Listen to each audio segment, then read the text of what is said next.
Welcome to the May 6th Ridgecrest City Council meeting.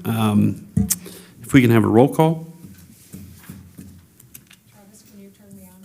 I mean, can you turn my phone on?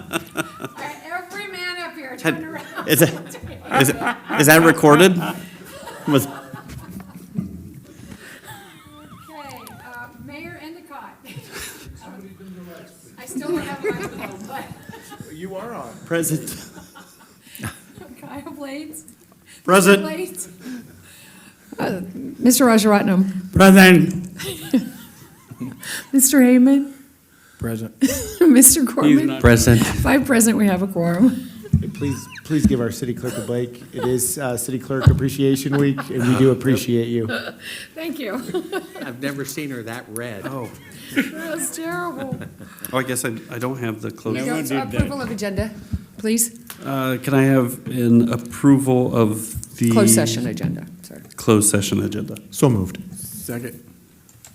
All those in Mayor Endicott. aye. Mr. Blades. Aye. Mr. Rajaratnam. Aye. Mr. Heyman. Aye. Mr. Gorman. Aye. 5 ayes, motion carries. Now it's public comment, sir. All right. If there are any members of the public that wish to comment on the item in closed session, you have nothing? Okay. All right. Nope. Seeing none on the phones, we will adjourn to. Closed session, yes. Out of closed session, we will move to attorney comments. Thank you, Honorable Mayor and council members. One item was considered by the council in closed session, that was labor negotiations. No reportable action was taken by the council during closed session. Okay. We will move on to open session. If we can get a roll call. Mayor Endicott. Present. Mr. Blades.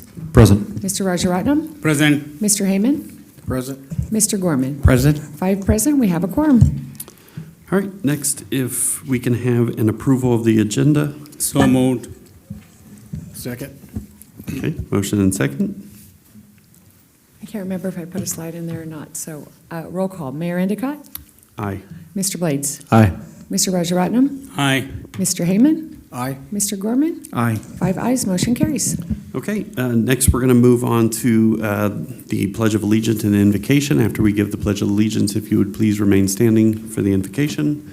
And Pastor Bob will.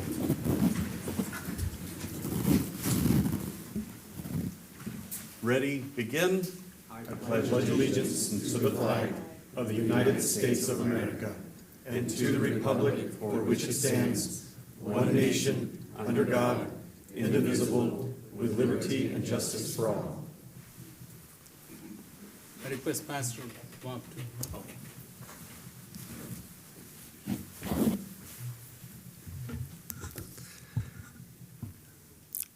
I just wanted to say tonight we're very blessed to be here.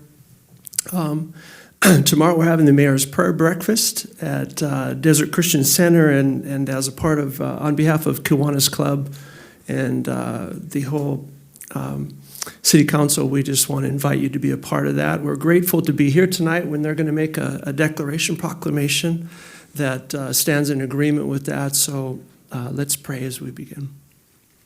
Lord, tonight we're grateful for men and women of God that lead this city.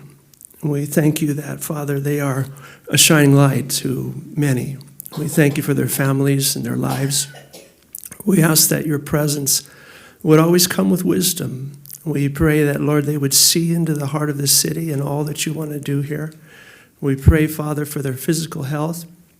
We pray for their families and their children. We pray that as this meeting comes together tonight, that clarity and direction and the full desire that you have to lead this city would come into view. So we're grateful for these moments. We're grateful for city leadership, and we look to you for everything that we need. And Lord, we pray this tonight in Jesus' name. Amen. Amen. You may be seated. All right. Next, we will move on to council presentations. We have 5 of them. If my other fellow council members will meet me at the podium.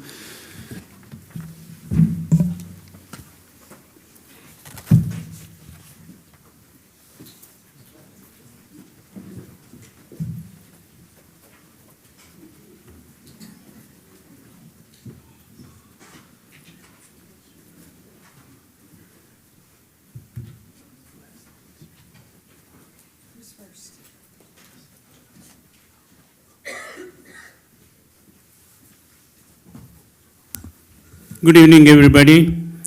I'm going to do the first proclamation, which is the Mayor's Prayer Breakfast Proclamation. Prayer has been a part of American history for a long time. Our leaders have turned to the prayer in times of crisis, and the national prayer is deeply rooted in the heritage of America. So it's great we are celebrating and observing the National Day of Prayer so that we can pray for our nation, we can pray for our national leaders, we can pray for city leaders, we can pray for our first responders, hospitals, and all the people serving in harm's way to protect our country and countries elsewhere. So I request Pastor Bob Reber and both of you to come forward as I read this proclamation.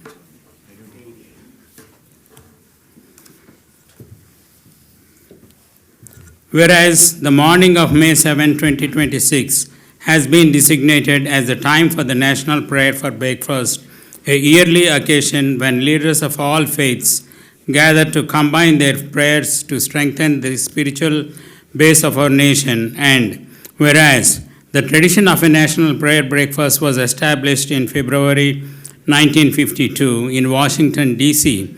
by both houses of Congress, with the first Thursday in May established as a firm day for this event by President Reagan on May 5, 1988, and has been celebrated in the Indian Wells Valley since 1971. And whereas the Ridgecrest Kiwanis Club has planned a local observance of the National Prayer Breakfast at Desert Christian Center on the morning of Thursday, May 7th, and whereas this year, our community and the whole nation face challenges that call for our most solemn and reverent concern, for deep wisdom and acute perception, and for renewed spiritual strength in our approach to these challenges. And whereas the city of Ridgecrest recognizes these challenges, the need for spiritual strength and the efficacy of the prayer of many faiths. Now, therefore, be it proclaimed, the Ridgecrest City Council does hereby proclaim that the city of Ridgecrest joins in the observance of the National Prayer Day and Mayor's Prayer Breakfast the morning of Thursday, May 7, 2026, which is tomorrow, and urges all citizens to participate wholeheartedly in this event. Proclaimed this 6th day of May 2026, signed by Mayor and City Council members. Thank you very much for taking care of this observation. We really appreciate that. We have to.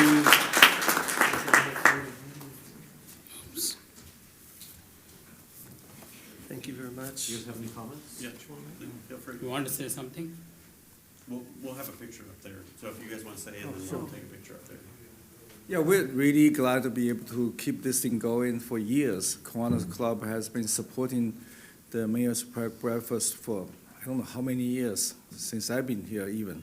Now, so we just want to, if you get a chance, you can come, enjoy, and just, pray for the country, for the world, actually. And we really do believe that it's an honor to be able to host this, and we have spent time with Mr. Lee planning, and I want to tell you the whole church tables are open, food is prepared, and we're going to join that together, but really getting to not only be there, but hear the heart of our mayor as he shares a message with all of us and everybody else that will be honored at that time. You are most invited, and if you'd like to come, please know the doors are open, and we'd love to have you. And again, it's an honor for Desert Christian Center to be involved with the Kiwanis Club. And we are really glad to have Mayor as our keynote. Yes. Thank you. Please, we'll take a picture.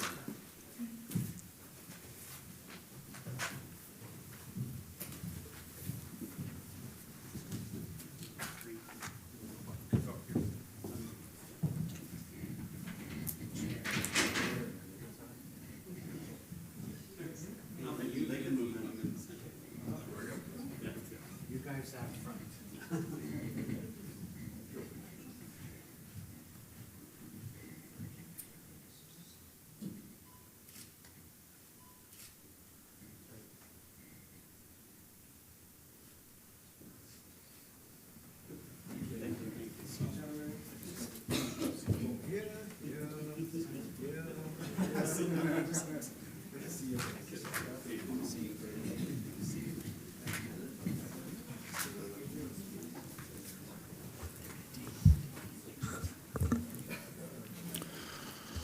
It is my honor and privilege to present the proclamation for the Public Works Week. I want to say before I read the proclamation, thank you all so much. So much that happens around the city is because of you.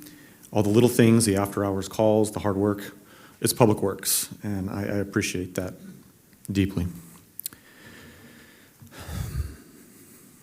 Whereas the Public Works Department provides services for our community and are a vital and integral part of our citizens' everyday lives. And whereas the support of the community is vital to the efficient operation of public works systems and programs such as water, sewers, streets, fleet maintenance, building maintenance, wastewater treatment, solid waste collection, and airport operations. And whereas the health, safety, and comfort of this community greatly depends on the facilities and services. And whereas the quality and effectiveness of these facilities, as well as their planning, design, and construction, is vitally dependent upon the efforts and skill of public works officials. And whereas the efficiency and effectiveness of the qualified and skilled staff contribute to the quality of life that residents and visitors alike enjoy and rely upon from the city of Ridgecrest. Now therefore be it proclaimed by the mayor and city council that we recognize and extend appreciation to our dedicated and skilled staff and hereby proclaim the week of May 17th to the 23rd, 2026 as National Public Works Week. And be it further proclaimed that the mayor and city council request that all citizens and civic organizations acquaint themselves with the issues involved in providing public works services to our community and to recognize the contributions which our public works employees make every day to our health, safety, comfort, and quality of life. Proclaim the 6th of May, 2026. Sign the entire council. Any of you want to come up and accept? Robert, you guys want to come up and accept anybody from Public Works? Over to you, or? I know. Yeah, I mean, we. I appreciate that. Yeah, of course. We absolutely recognize parks. You did wastewater twice, but nothing about parks? I'm sorry, I didn't write the proclamation, but I am happy to say. You let your secretary know. Well, no, I'm not. We're involved. Okay, I'm not. You guys are deeply, deeply involved, and you do so much. I can say that all of the events that we do, you see Parks there. Parks is doing so much, absolutely. So there is no way am I trying to skip over anybody or not recognize anybody. You're very welcome.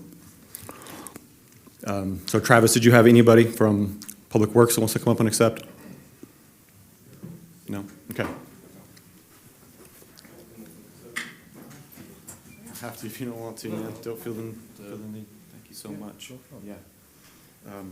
So what we will do, since only one of you, I don't know if you have anybody else here you want to bring up? No. Cool. They don't want it, they don't have to. Yeah, absolutely. So you have anything you want to say? No, I'm good. Okay. All right, man. Please do. Thank you so much. Thank you, guys.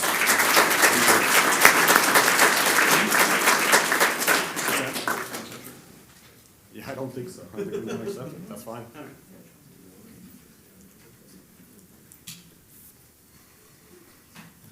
My friends, hello. I get to do the proclamation for small business. That's me. Would the Chamber of Commerce please join me, and I get to read this and try to make you blush with ad lib comments, but.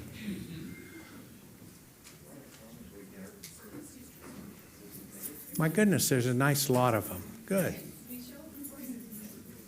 Walk this way.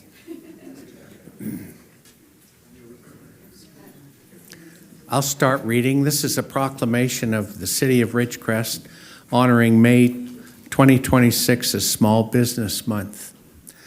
Whereas small businesses are the backbone of Ridgecrest's economy, representing the entrepreneurial spirit that drives innovation, job creation, and community vitality. And whereas small businesses account for over 99% of all businesses in California and employ more than 7 million people, nearly half the state's private sector workforce. And whereas the Ridgecrest Chamber of Commerce recognizes the importance of supporting small businesses through initiatives that promote entrepreneurship, provide access to resources, and encourage community engagement. And whereas celebrating Small Business Month in May aligns with national and state efforts to acknowledge the significant contributions of small businesses to economic growth and community development. Now, therefore, be it proclaimed, the City Council of the City of Ridgecrest does hereby proclaim the month of May as Small Business Month and asks all citizens of Ridgecrest to assist the Ridgecrest Chamber in supporting small businesses this month, proclaimed on this 6th day of May 2026, signed by Mayor Endicott and all the City Council. Please step forward.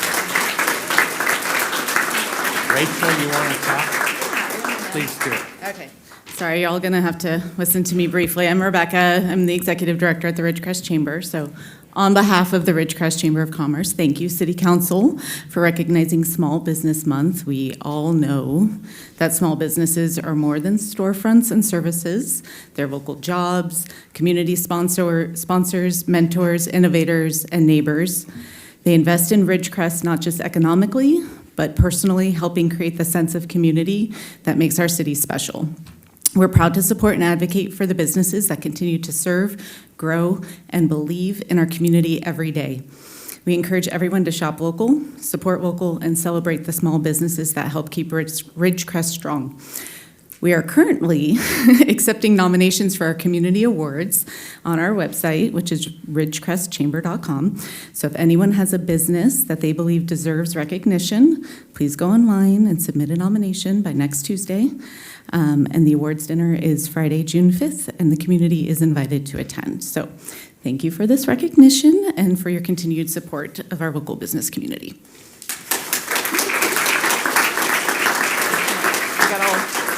You guys all have to come up for this. If I bring the group out, they gotta come in the picture.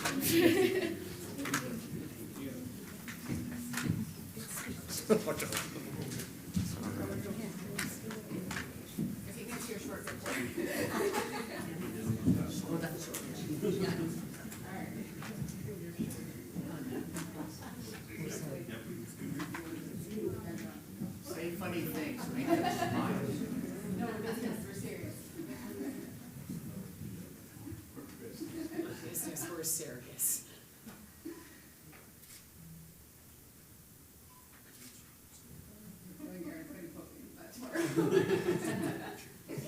Thank you.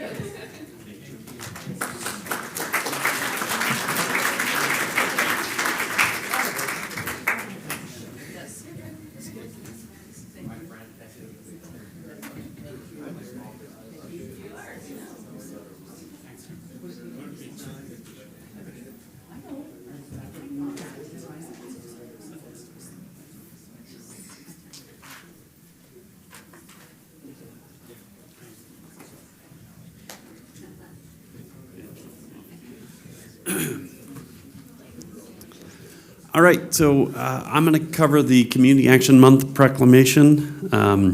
Whereas Community Action Partnership of Kern, CAPK, was established in 1964 and has made essential contributions to individuals and families across Kern County by creating economic opportunities and strengthening communities. And whereas Community Action Partnership of Kern addresses underlying causes of poverty, alleviates the effects, and promotes dignity and self-sufficiency in the communities we serve, and whereas Community Action of Kern operates the Oasis Head Start location in Ridgecrest, tending to the children within the community and providing a head start to their education, and whereas Community Action of Kern operates the Oasis Family Resource Center in Ridgecrest that serves as a hub for residents to obtain case management, food assistance, and access to a wide array of services. Now, therefore, the Ridgecrest City Council hereby proclaims May 2026 as Community Action Month in recognition of the hard work and dedication throughout the community. Proclaimed the 6th day of May 2026 by myself and the rest of council.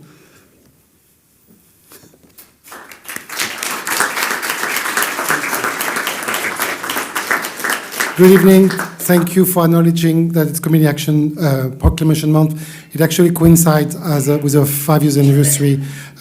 Not only we want to alleviate poverty throughout the county, but most especially in Ridgecrest, and that's what we've been striving to do with the support of the community for the last 5 years. Thank you.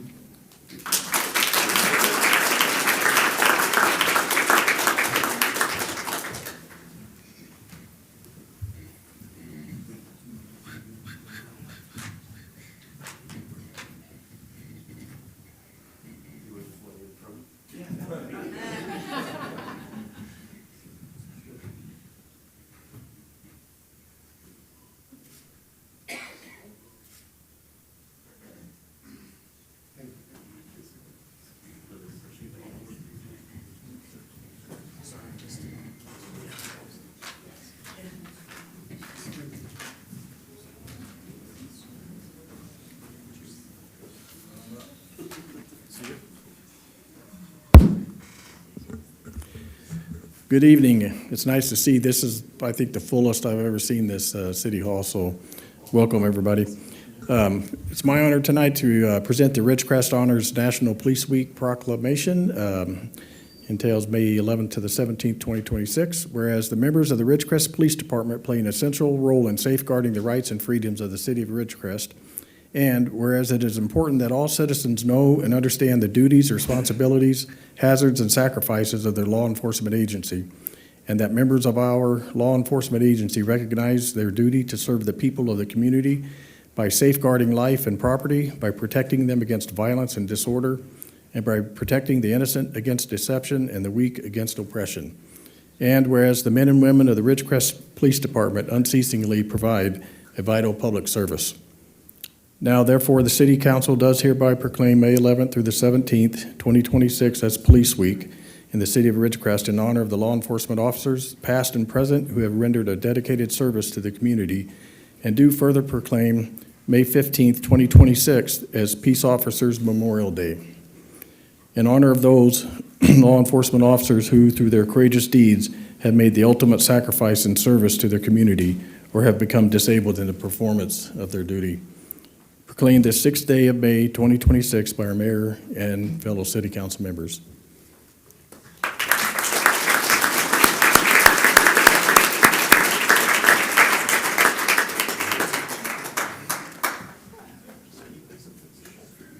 Chief, I think you would like to speak. I think I'm supposed to say something. We appreciate it. Police Week's every week. I like to think that in our city, it's every week of the year. This city shows great support to the police department as translated through the council and city government to give us the tools and ability to do the things that keep Ridgecrest safe and a good place to raise your families. I'm still the new guy here. I've only been here for a couple of years, but we love it. The police department is here to be a resource to you. They work hard. They solve a lot of these big cases that you may not always hear about, but they're always out there working.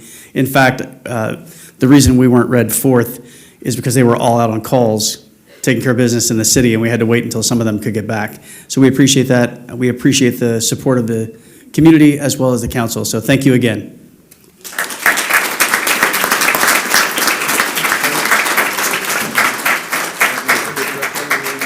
Anybody else want to have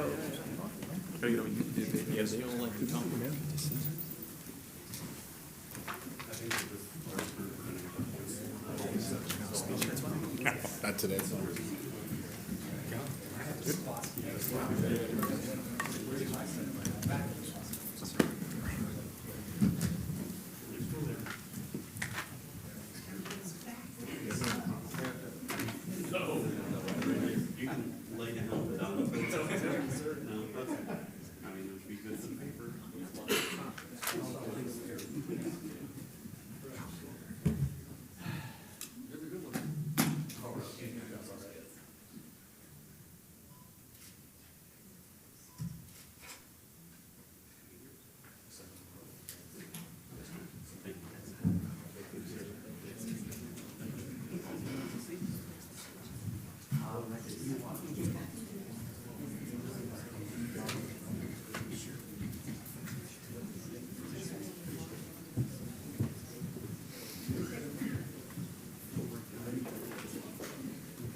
before we move on, Mr. Mayor, I definitely want to go back and say that Parks, I'm sorry. Especially, like, I know some of you guys personally, and it feels awful to skip over people, and that's not okay.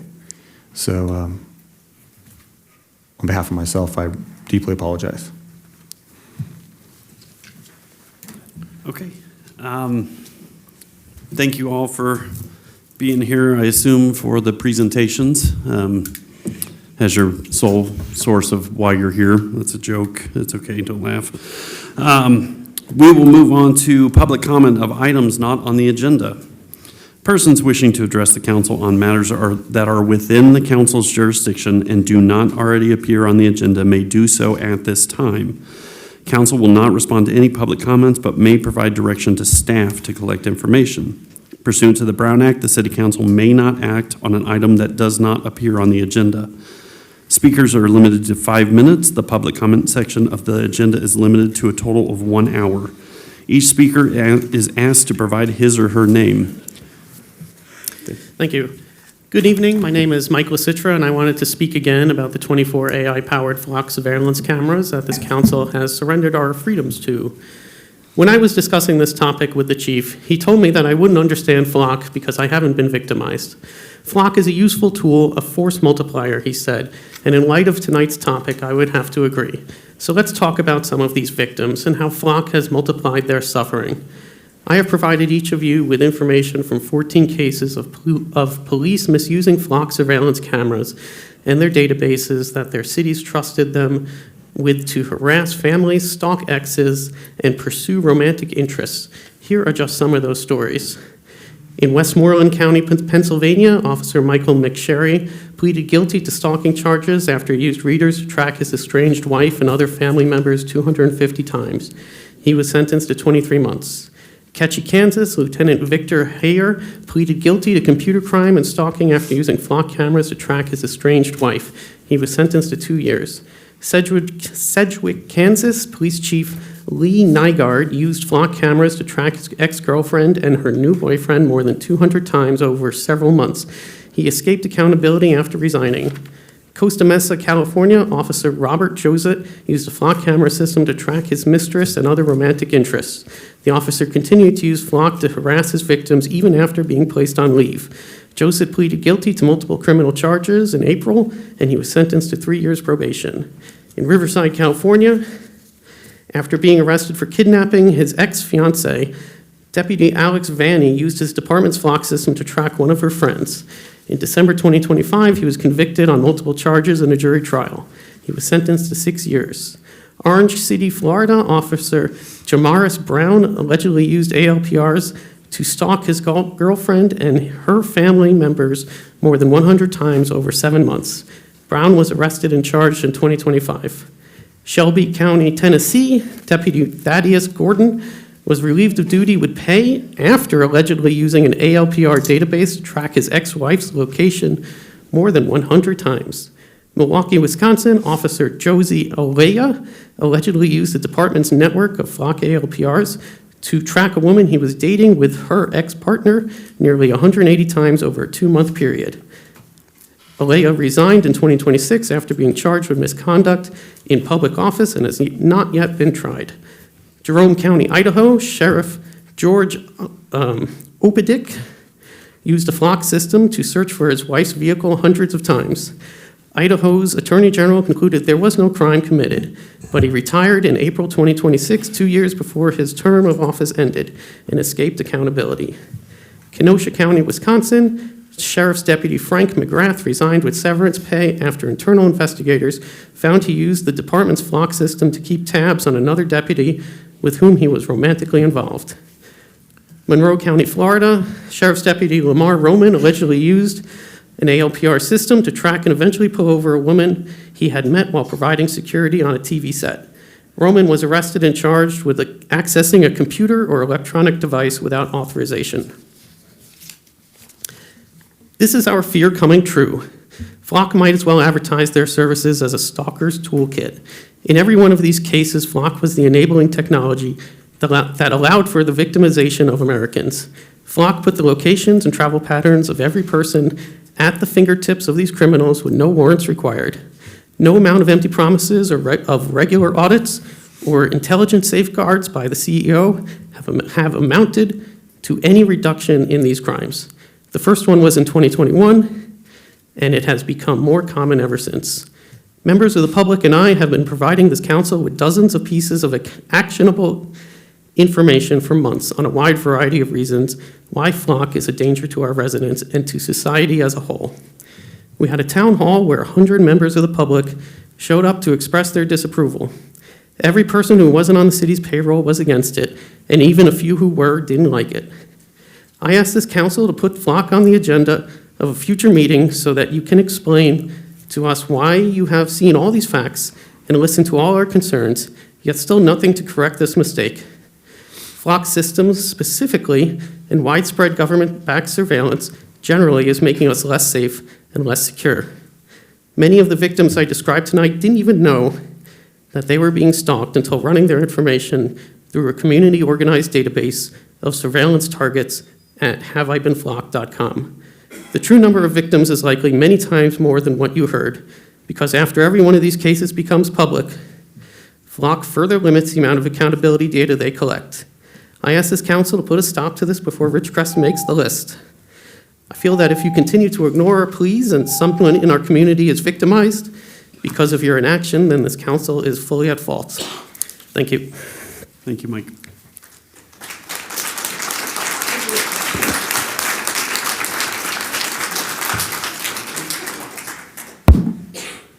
Hi, I'm Sarah Halsey. City Council members, I'm speaking as a concerned community member to express my strong opposition to the proposed data center project plan for our region. While technological development and economic growth are important, this project appears fundamentally misaligned with the long-term sustainability, environmental realities, and quality of life priorities of Inyo Kearney and Ridgecrest. Our community exists in a high desert ecosystem already facing serious limitations, most notably water scarcity. Indian Wells Valley has long struggled with groundwater overdraft, and any large-scale industrial project with significant cooling and operational demands introduces additional pressures already on an unsustainable system. Water is not an expendable resource in our region. It's one of our most critical vulnerabilities. In addition to water concerns, the project's immense energy demands and reported backup generation infrastructure raise concerns regarding air quality, noise pollution, and environmental health. Industrial-scale generator use and cooling systems may increase emissions, contribute to noise disturbances, and alter the quiet rural character that residents intentionally choose when living in this area. Equally concerning is the impact this project may have on local wildlife and fragile desert habitats. The Mojave Desert is home to highly specialized plant and animal communities uniquely adapted to this environment. Large industrial development can result in habitat fragmentation, disruption of migration corridors, increased light pollution, heat output, traffic, and noise, all of which can negatively affect native wildlife populations. Species in our region, including desert reptiles, migratory birds, small mammals, pollinators, and other sensitive desert organisms, depend on increasingly limited intact habitat. Once disturbed or developed, these ecosystems are exceptionally difficult, if not impossible, to fully restore. Beyond environmental concern, I question whether this project offers proportional long-term benefit to residents. Data centers typically provide limited permanent employment relative to their substantial land, utility, and infrastructure demands.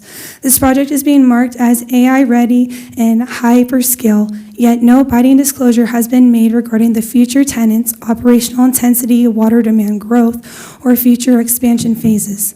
The public cannot meaningfully evaluate impacts when the ultimate scale and use remains undefined. Our community should not be expected to absorb environmental risk, resource strain, and industrial burden for minimal lasting economic return. I respectfully urge the City Council to prioritize the long-term interests of residents, environmental stewardship, and sustainable regional planning by opposing this project, or at minimum, requiring comprehensive and transparent review process with robust environmental impact analysis and meaningful public input before any approvals are granted. Informed community consent is impossible without meaningful disclosure.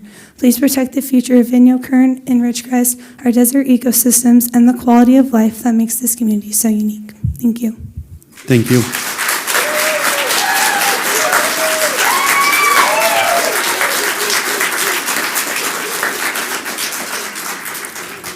My name's Kelly Cutts, and thank you so much for that preamble, because now I can get right to the other points I was going to make. I'm so there with you. So Ridgecrest may not think it cares about a data center, but it does, because the water table impacts all of us, and the anchor tenants impact all of us. And right now, I'm not going to repeat everything she just said, although I agree with everything that she just said. AI is here to stay. It's our partner. It's become our personal assistant. And yes, we need data centers, but not in Inyo Kern and not in Ridgecrest. So here's the big deal that you all need to care about, and that is the power grid and the infrastructure, the water, and the litigation that comes with what a proposed data center says they're going to do and what they actually do. So right now, everything, the two main concerns I have are the developer is asking for an SPPE review when there really needs to be a full CEQA to have the transparency that we need to figure out if this is viable or not. So we cannot be skipping important environmental reviews. So I would put on the table that we need a full CEQA, not an SPPE review. The power grid is also another really big issue. If the Ivanpah control project does not go through, who's paying for the infrastructure build that the developer's going to need to stand up the data center? So Cushman & Wakefield has got their marketing brochure out there. It's all very well. It's pretty. It makes lots of nice promises. However, the likelihood of attracting a big anchor tenant like Amazon or Google or Microsoft is slim because of the size of the data center. So that means niche data center people would be coming in possibly to take a look at it. And some of those niche partners that Wakefield has worked with pretty consistently across the country have also been in some litigation issues because of things they say versus things that they do. So emissions controls have been an issue. Noise factors have been an issue. Water usage versus what's said and what's done has been an issue. So I would just respectfully ask this council to ask a lot of thoughtful questions. Turn over every rock. Don't look at pretty shiny brochures and promises that they make. A full CEQA review needs to happen. It shouldn't be brushed under the rug. And the questions that I would have is, if the Ivanpah project doesn't go through, and it's under an evaluation process right now, who's paying for the infrastructure enhancements that a data center like the one being proposed would need? And 5 years down the road, if a data center is stood up, are the taxpayers and the residents going to be absorbing those extra electrical bills that get passed down to them, people who already are on fixed incomes in many respects? So to just close, has the council, here are my questions for you. Has the council received written guarantees clarifying who pays for all future transmission and infrastructure upgrades associated with the project, especially if Ivanpah control doesn't go through? What happens if that doesn't go through, is delayed or downsized or litigated or denied? Will taxpayers or utility customers absorb any indirect infrastructure costs over time? What is the confirmed long-term water source for the facility? The filing application with the CEC says there's a will serve letter on file, but where's that water coming from? Do we even know? If we don't, we should know. Will future expansion phases require additional environmental review and public disclosures? If it isn't, it should. And how often will diesel backup generators be tested, and how will emissions be monitored and enforced? Some of the litigation public records that I saw for other data centers centered around emissions monitoring and enforcement. So it's worth looking at. And what protections are going to exist if future hyperscale tenant withdraws and the infrastructure investments are already made? Who picks up the mess and cleans up the mess from that?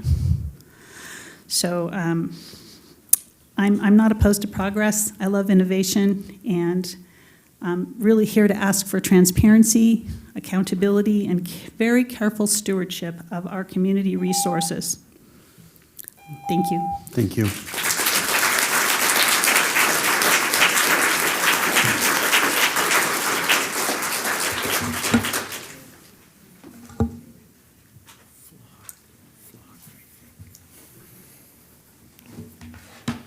Hello, Council, Mayor.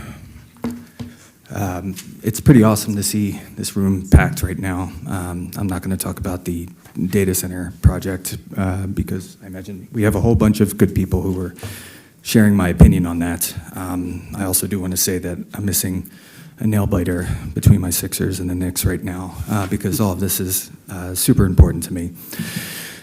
So good evening, everyone. I'm here to formally request that 2 members of this council sponsor an agenda item for our next meeting to discuss a compliance and liability audit of our current flock safety contract. I make this request because of what has happened in the 3 weeks since we last met here on April 15th. Just yesterday, the El Cerrito City Council voted 3-2 to terminate their contract immediately. Why? Because an audit revealed that despite the guardrails promised by the vendor, their data was being shared with out-of-state and federal agencies, including the USPS and Veterans Affairs Police, without the city's knowledge. We need to know if Ridgecrest data is currently part of the same unauthorized daisy chain sharing. Probably the most disturbing thing that I've brought or I've heard anyone bring up so far is this next story here. The most disturbing evidence of a vendor overreach surfaced in reports from April 30th to May 5th regarding the Marcus Jewish Community Center in Dunwoody. Public audit logs analyzed by investigators found that Flock employees, including their own sales representatives, accessed live and recorded camera feeds over 1,000 times. Most shockingly, these sales reps used live footage from a children's gymnastic room and swimming pool to conduct their product demonstrations for potential customers. A children's gymnastics room and a swimming pool. This wasn't a technical glitch. It was deliberate. It was a deliberate use of private citizens, our children, as marketing material. If we have cameras near our parks or community centers, we have fiduciary and moral duty to ensure a salesperson in another state isn't watching a live feed of a residence to close a deal. We were told by the transparency portal would allow the public to monitor usage. However, as of May 3rd, 2026, investigative reports from 14850.com and other outlets have documented that the vendor is now rate limiting these portals. When residents try to compare data usage between cities to ensure compliance, the site now triggers automated blocks. A transparency tool that prevents the public from actually seeing the data is not transparency. It is a PR shield. This failure to provide accessible oversight was a primary factor in Tompkins County formally ending its relationship with the vendor last week. Since April 16th, we have seen the guardrails fail in California and El Cerrito, their transparency fail in New York and Tompkins County, and privacy fail in the most spectacular and most disgusting way, I would say, in Dunwoody, Georgia. So Mayor and Council, this is no longer about whether we like the technology, it is about whether the specific vendor is in breach of the trust that we have placed in them. I'm again asking for 2 of you tonight to commit to putting a Ridgecrest configuration and audit report on the next agenda. Let's verify all this. Let's protect our city. Let's protect our children. Thank you. Thank you.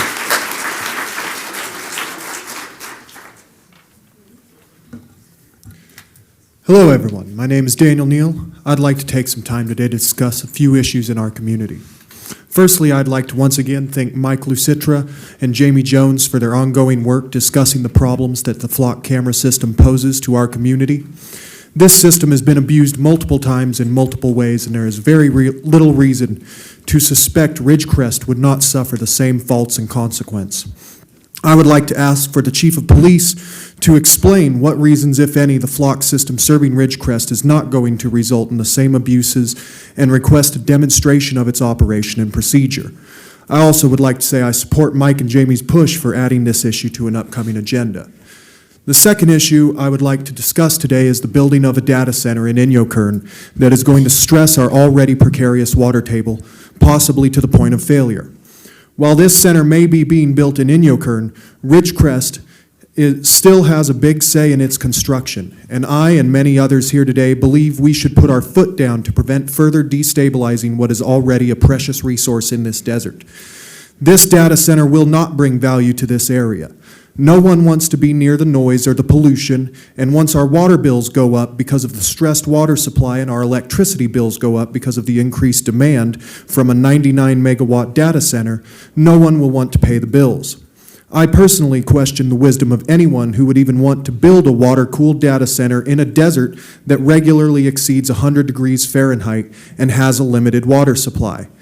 This center does not even provide jobs. This center does not even provide jobs to the area. It is projected to employ around 30 to 60 people once finished, but given the low staffing at similar sites nationwide, it will likely utilize far less. This will be a black eye upon this valley if it is constructed and will result in many problems down the road. It will damage the entire basin, not just Inyokern or Ridgecrest, and the City Council should do everything in their power to prevent its construction.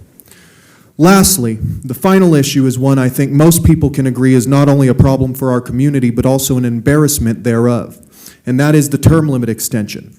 I have yet to find a single citizen who is a proponent of extending or resetting the terms. And now, after the proposition was written with the wrong city listed, it makes for an embarrassing moment for the whole city.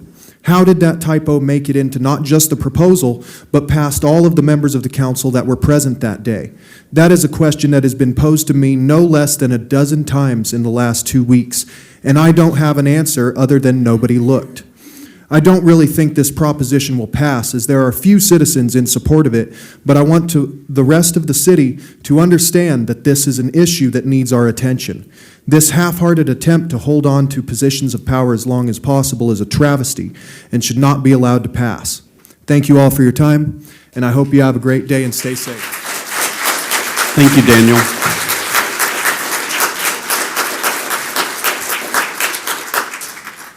Good evening, City Council. My name is James Wecker. I'm speaking on behalf of my family who owns property in Inyokern and has since 1982 regarding the proposed AI data center. From a simple Google search, AI data centers in the U.S. are causing significant environmental and community harm by consuming massive amounts of electricity and water, potentially increasing carbon emissions and straining local infrastructure. These facilities often rely on fossil fuels with backup diesel generators emitting pollutants that threaten local air quality and public health. Data centers are driving huge energy demands, with some facilities using as much electricity as a city, causing a grid strain and hindering climate goals. Millions of gallons of water are used for cooling, often in areas with limited supply, and the process can contaminate local groundwater, impacting agriculture. On-site diesel backup generators used during emergencies or for demand response emit nitrogen oxides and particulate matter, causing respiratory and cardiovascular issues in surrounding communities. Data centers are often placed in rural, low-income areas or communities of color, creating disproportionate health risks and heat islands. The rapid growth of AI infrastructure is expected to produce up to 5 million tons of electronic waste between 2020 and 2030. AI growth could add 24 to 44 million metric tons of carbon dioxide to atmosphere annually. Air pollution from data centers is estimated to potentially cause over 600,000 asthma cases and 1,300 premature deaths annually. A simple Google search speaks to the enormous intensity of this issue. And what matters most here is this isn't hyperbole or possibility. This is based on AI data centers that already exist in the United States and that are depleting local resources.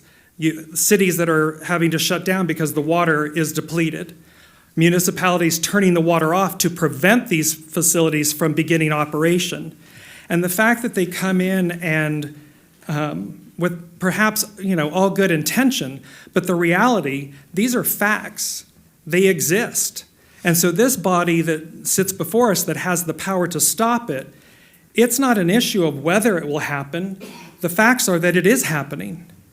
And, the Almighty gave us original intelligence, and we should use it to protect two vital resources, human life and living waters.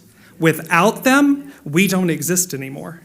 And so I would respectfully request that this governing body interact and insert itself to prevent this beautiful valley that my family has been in for 44 years. It's a precious gem. There are reasons that everyone lives here, and to see that wasted or spoiled or be obliterated because of an AI center, place it somewhere else. Thank you for your time and your... Thank you, James.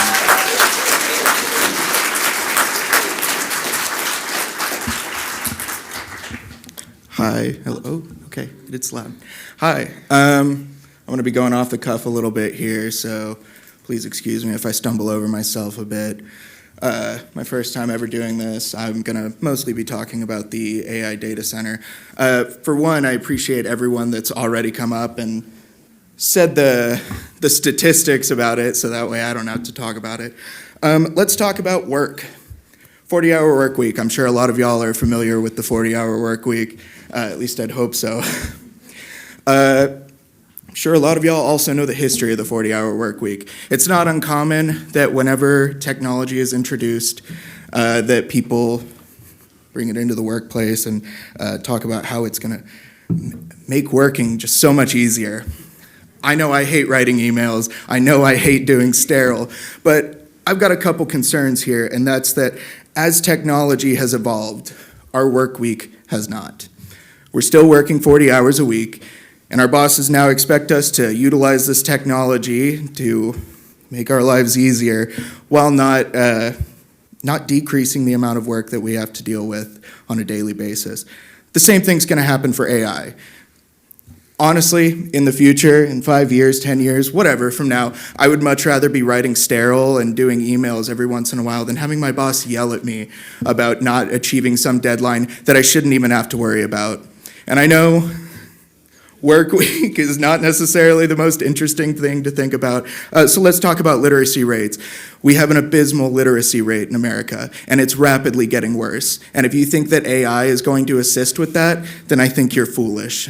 Finally, Kyle, I really appreciate you bringing up the Parks Department. If you actually cared about them, this wouldn't be a topic of conversation.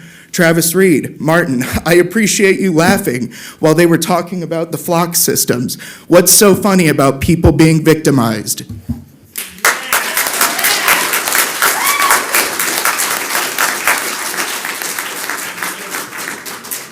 I don't really want to follow that. Hi, I'm Jennifer Slayton, and many of you know me. I know and respect and love many of you. I'm here today for so many reasons. I've been taking a bit of a hiatus from annoying you. I've been annoying the Sierra Sands board, so your condolences to them, please. But there's a few issues that have been really popping up that have been just frustrating me as a resident and voter in Ridgecrest, and taxpayer too. Really started with the Groundwater Authority, watching the city really align themselves with the county. Those of you who know me know I've been working with communities outside of Bakersfield for 2 decades now, wow, and really understanding the county's perspective and how that protects Bakersfield versus the rest of us. So watching the GA be aligned so closely with our city has been frustrating. And then watching Flock, it was Placer AI for a second, but thank you, Mayor Reed, for helping us deal with that. Flock, then watching what I feel like is a betrayal of our civil liberties in a libertarian community. And then, the GA kind of popped back up with this pipeline, which, many of you know my husband, and I said, do the math, what is this gonna cost us? And he's like, well, without this pretend funding, $3,000 a year. I don't have that, I don't think other people have that. And then, after that, we see Measure B and C, which many know. I apologize, Tom. I also think there are some issues with our current term limits. I also think we should end up in litigation because we put Fillmore in the important part and because it is not clear on what happens to a 2-year mayor because there's 2 different options in the actual ordinance. So we have that whole mess that obviously nobody read. And then we have this data center.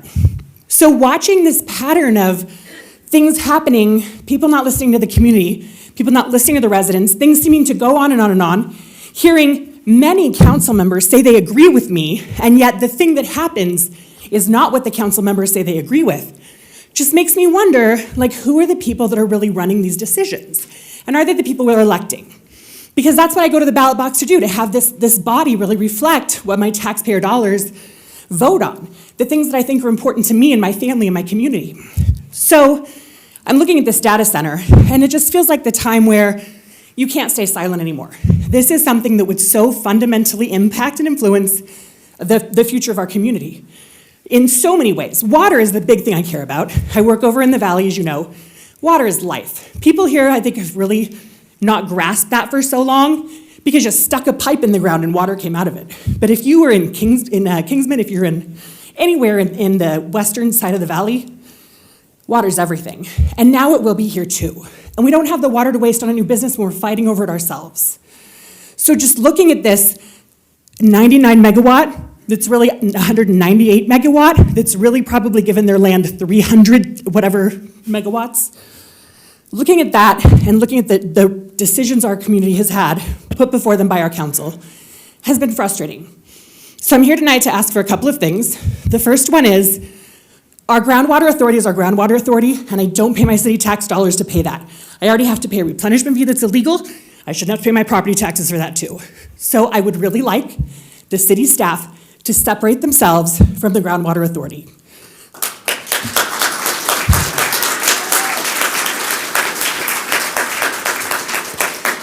I don't know anything about flock, but I hate it, so do whatever those guys said. Thank you. I would also like the council to nullify B and C. I agree, there's some term limit challenges. Let's take this, let's workshop it, let's do it right. Sorry, Tom. And then the last thing is, this is not going to come before our city, this data center issue. But what is going to happen is it is currently up for review as a small power plant exemption saying, direct quote, there are not significant adverse environmental impacts.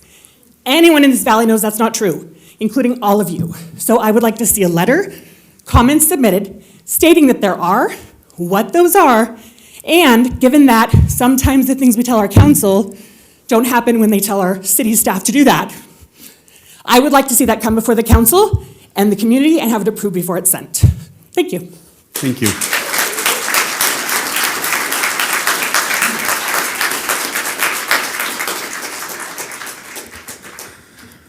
Good evening, Council. Tom Wicknick. Well, at least a lot of people have said already what I was thinking about saying anyway, so I don't have to take my time doing that because there's so much to talk about and only 5 minutes to do it.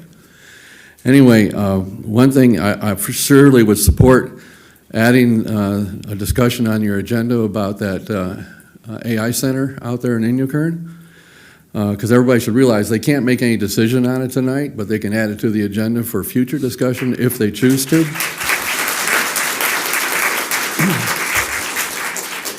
And all we can do is hope that they do decide to put it on the agenda. And because when it's an agenda item, we have a lot more time to talk, and more people have a chance to talk and form their opinion. Right now, during public comment, we have 1 hour. Anyway, I would like to just change a little bit, though, and let's talk about, real quickly, about the Measure B and C. First of all, everybody should understand that I was the originator of the current law, term limits law, and the mayor law. But I didn't do it by myself. I had an attorney that helped me, as well as even the city attorney, Keith Lemieux, helped me make sure that it went on the ballot and that it was right. It went on the ballot, and 75% of the people supported term limits, and 64% supported the mayor to be elected by the people, and the term to be 2 years. The people decided that. That's power in the hands of the people. They could have said no, but they didn't. So now we're in another spot where it seems like there's a couple of people that decided that, oh, there's a big problem with it. We need to change it. Well, you don't need to change it at this point. Right now, it's fine the way it is. And real simplified, in case anybody doesn't know, it's real simple. If you serve 8 consecutive years as a council member or mayor, that's it. And now here's one thing that's not discussed on Facebook or anywhere else. This is a key factor, an important factor. I wrote this one so it wasn't so draconian. And what I mean by that is, after 8 years, you just have to step down for 2 years. And in 2 years, you could run again if you want to. But yet now, you decide to put it on the ballot so you can stay on, or a number of you stay on, and get around that. Who here is that important that you need to stay on and not take a 2-year break? Any of you take a 2-year break? You can come back. I know I'm not that important, that's for sure. So anyway, I would suggest that I support Solomon for his comment, that he would not have voted for it to go on the ballot. And I appreciate that. Now, I hope the rest of you, maybe sometime we'll take a position of not supporting it, even though you voted to put it on. You can change your mind if you want to. But I would encourage everybody, the measures that they are proposing don't fix anything, they make it worse. Next, side note, fireworks. You promised us last year at the fireworks that we were going to have a fireworks display this year. You promised us. You told us we would have a fireworks display. We're not having one. We're having a drone thing. Well, we did a poll, and even though it was only a 4-day poll, the poll came back with results, 82% or 237 people want a fireworks display. 18%, which was 55 people, said the drone thing was okay. But a lot of those drone supporters also said it still would be nice to have both the fireworks and the drone display. Have them augment each other and make a really nice display. I guess one question I hear a lot is, what is that drone thing costing us? How much? I would like somebody up there to tell me how much is the drone display costing us, and it's compared to last year's fireworks display. And this thing about constantly, we can't get a fire marshal here. You pay $1 million a year to the Kern County for fire services, and you can't get a fire marshal over here? What's wrong with that picture?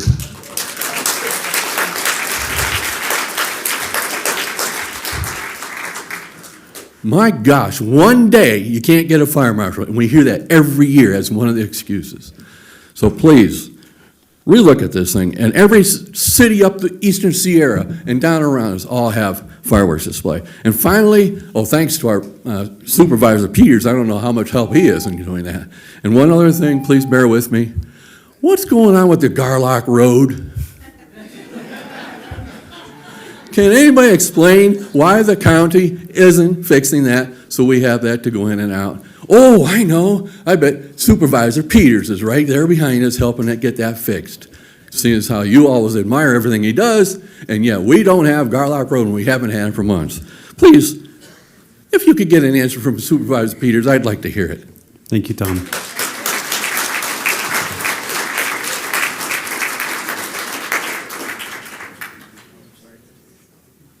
Hello, my name is San Martino, and I'm a resident of Ridgecrest, and I came here today to raise a concern about the data center. A bunch of folks have already spoken to this, so I'll be brief because I don't have very much more to add to the excellent points that have already been raised. I agree with everything that has been said about the data center that is potentially or is proposed to go out in Indiakern, but I wanted to come up here and still add my voice of concern because I fear for my community. That data center will strain our infrastructure needlessly, and I fear that the environmental and monetary burden will be shifted to us, the community. And while it isn't the reason that I came here today, but I agree entirely with the concerns that were raised about the flock system, so I just want to throw that out here while I'm here. And I respectfully urge this council to keep the interests of us, the community, in act to prevent introducing these things that will only harm the people that will live here. Thank you so much.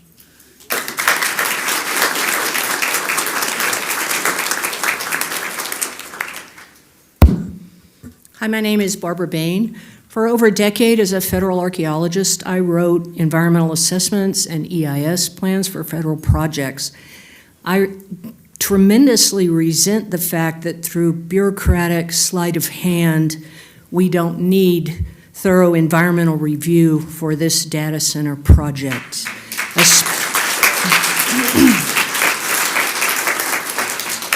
I consider it to be trickery to get around the environmental regulations, and it's particularly offensive in a valley that is in critical overdraft for water by the state of California. This is daft, folks. It's daft. So I hope the City Council will come out in opposition to this data center.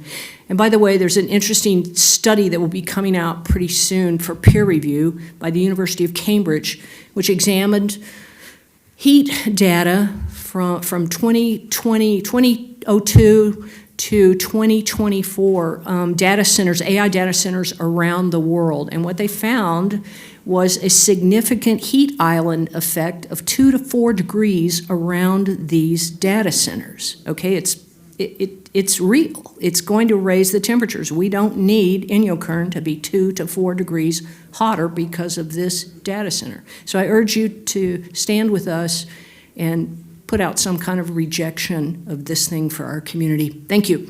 Thank you.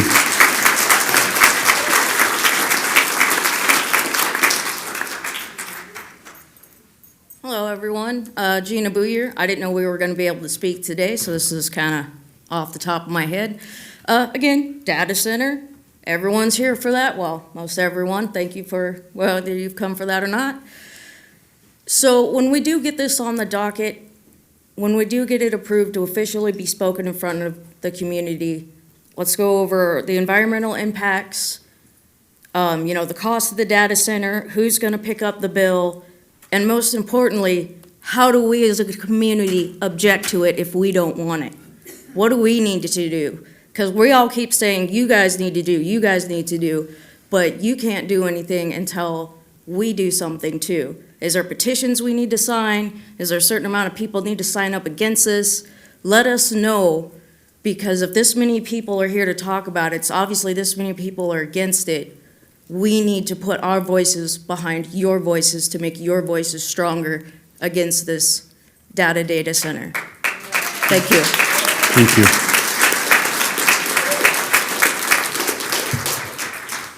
Do we still have an hour Yeah. with the public comment? You're good for another comment. I was just going to say, yeah, I would say the biggest thing you could do off the bat is what I've seen a lot. I've seen a lot of email traffic, which is good.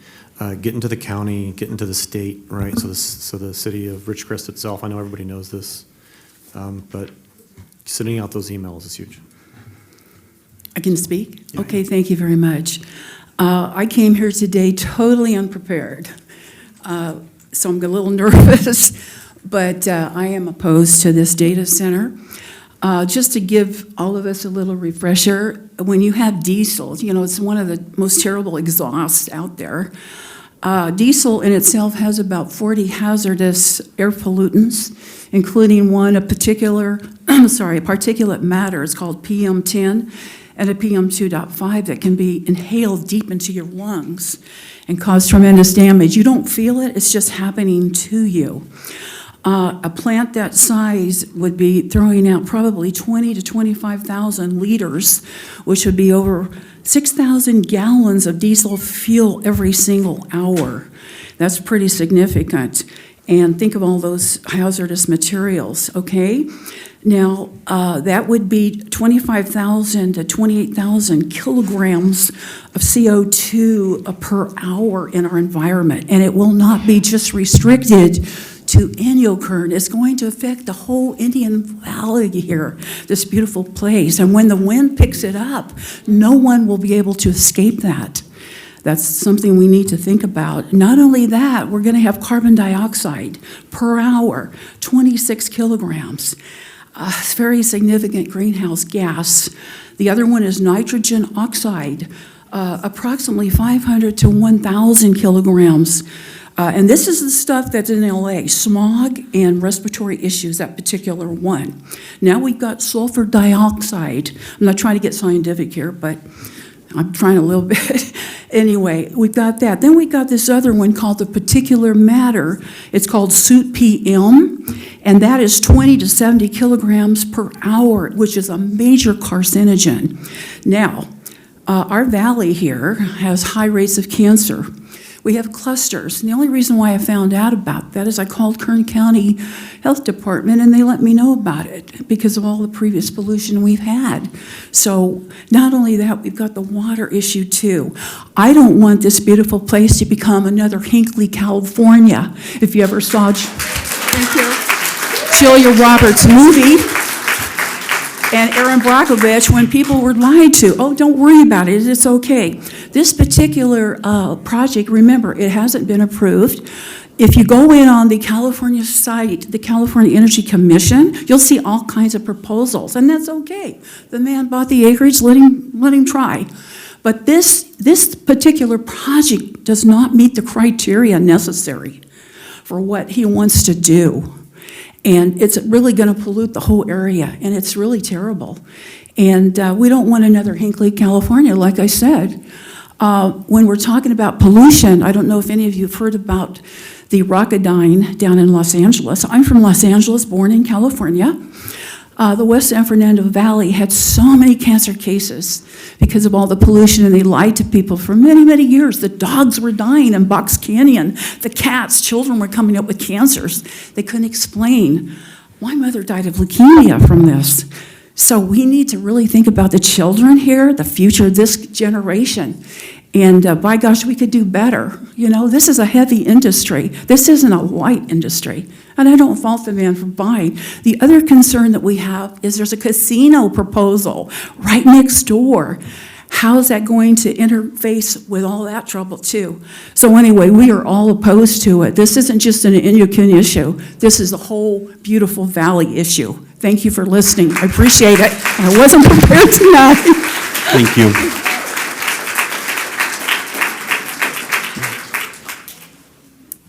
Thank you for extending the time. I just wanted to briefly address your comment. We have a page called Taxpayers for Accountability for our groundwater.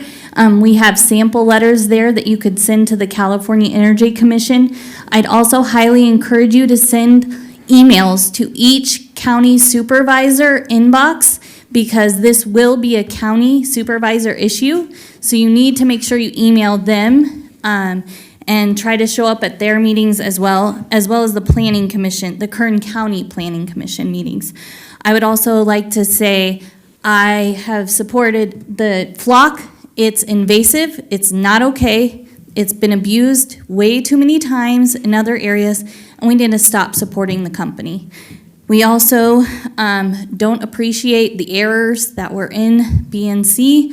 I've heard that the attorney has possibly said that it can be corrected in the second reading. I don't think that's true because it's been voted on by the people if it were to pass.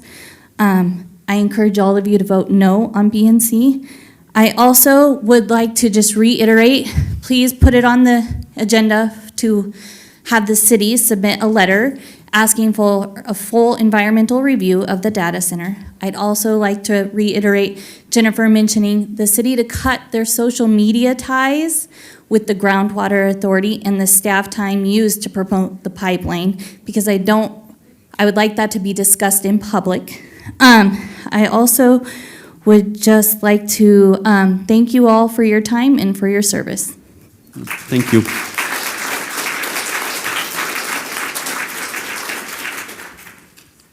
My name is Linda Hall, and I agree with everything that's been said here tonight. So my concern is our property values are going to go down significantly. There is no question about it. When you bring this kind of stuff to our community, right now, I've been here 34 years, and I take water from washing my dishes and do my trees to save water for the community. And when I'm taking my water and I got it down to 1 or 2 HFCs, they call it, I'm doing my part. I don't want to significantly lower it down to zero because I'm supporting the data center. It's not okay. And we need someone to make it so we can vote and say, don't put it here. We just need to have our voice heard. And there's no, we went through the thing with the casino. How much water and electricity is it going to take for the casino? Now we're going to have people at the casino right next to all this pollutant from the data center. That is too much for all of us. And what's going to happen is people are going to move out. They're going to leave their homes, and where is that money going to come for property taxes that you guys all deal with? People are going to leave. There's just no question about our health. Our health matters more than the data center. Thank you. Thank you. So before you come up, we've had someone on the phone for almost an hour. So if, I didn't see the hand signal. Caller, if you're there. Yeah, go ahead. Go ahead, caller. Yes, can you hear me? Yes. Yes, this is Mike Neal, and I wanted to support everyone who's, Travis, I'm seeing you talking to them, but I don't hear you. Am I coming through? You are. Okay, all right, I'll continue. I want to support all those who are there at the meeting and say it's very gratifying to see a room full of people there speaking out on the issues, and I want to support them in their opposition to ballot measures B and C. Those measures never needed to go to ballot. We don't have a problem. We have one instance, over the last over 20 years that I've seen around here. Somebody needed to be appointed. Well, okay, fine. Appoint them. Done. May have to do it one more time to get things corrected, but big deal. When we got people thrown into mistrusting you guys over this, especially when it's worded to apply to the city of Fillmore, California, it becomes at that point a real joke. And it's embarrassing. If I was on the council, I'd be thoroughly embarrassed about it. The data center, I'll just simply say no. People in this county, in this valley, in this city, if you were to bother to ask them, you would find a resounding no, because it's well known problems. They've already been delineated by several speakers, and we don't need it. Now, as to the flock camera system, I want to thank the three, at least three. There were three young gentlemen who spoke in different ways about this. All I got to say is I've thought about this many times. Every time you go through the city of Ridgecrest, you travel very much of it at all, you're going to be photographed. You're going to be photographed, well, sometimes, as many as 10 plus times, depending on the routes you take, which are all the major arterials and side feeder streets. How do you like that happening to you? Don't you think that it's basically disrespectful of the citizenry for the city police department to put in a system that records you that many times every single day that you drive through into your business in Ridgecrest? It disgusts me to have to be photographed. If we had living people following us around, photographing us in the equivalent to the same manner the flock cameras are doing, we would actually become outraged, and we would try to do something about it, but we can't do anything else. So I am so opposed to the flock system on the basis of just respect of personal privacy, which it offends every single day, thousands and thousands of times with its 24 cameras.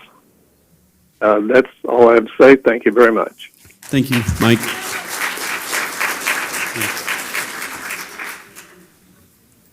Good evening. My name is Nina Sunseri. Disclosure, I am an employee of Southern California Edison, but I'm not here to represent Southern California Edison. Just to let you know that 3 weeks ago, the CPUC initiated a rulemaking based on Senate Bill 57, where the CPUC has identified a risk that existing rate structures may not appropriately reflect the system costs created by rapid load growth, raising concerns in regards to data centers. These concerns are about cost shifts to residential and small business customers, stranded utility investments if large customers alter operations or exit, localized grid reliability challenges. As a result, the rulemaking will address the question of whether current commercial and industrial rate designs remain sufficient for data centers or whether the new approaches are needed.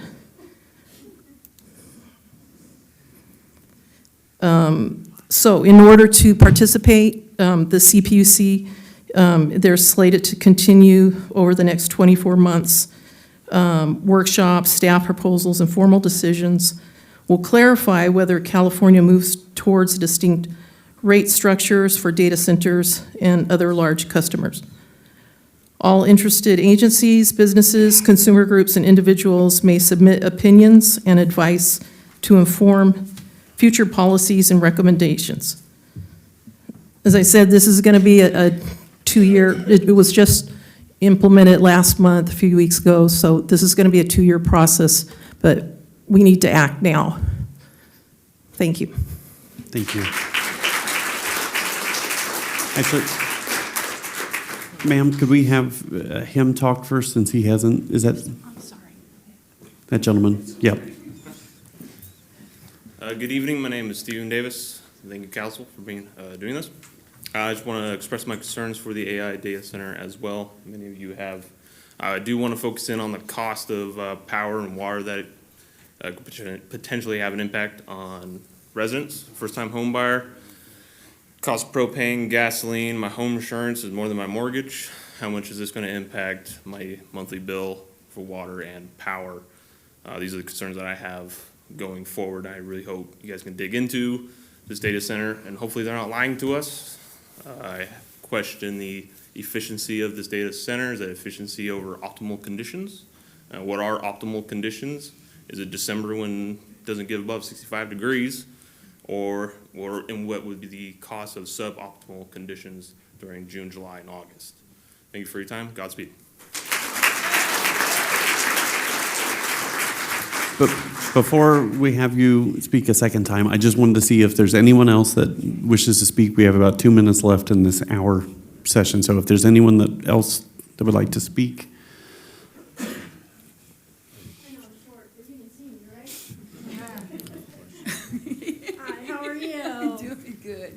So, Kathy Russell, I just wanted to have a couple comments.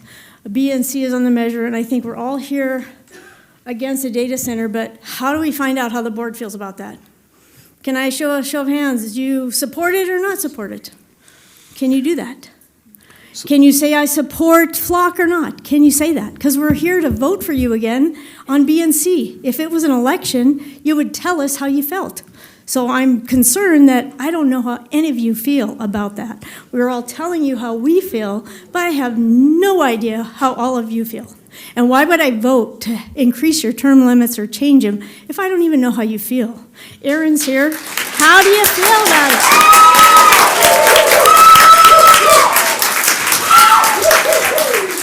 We have key issues. How many of you would say, I support the pipeline?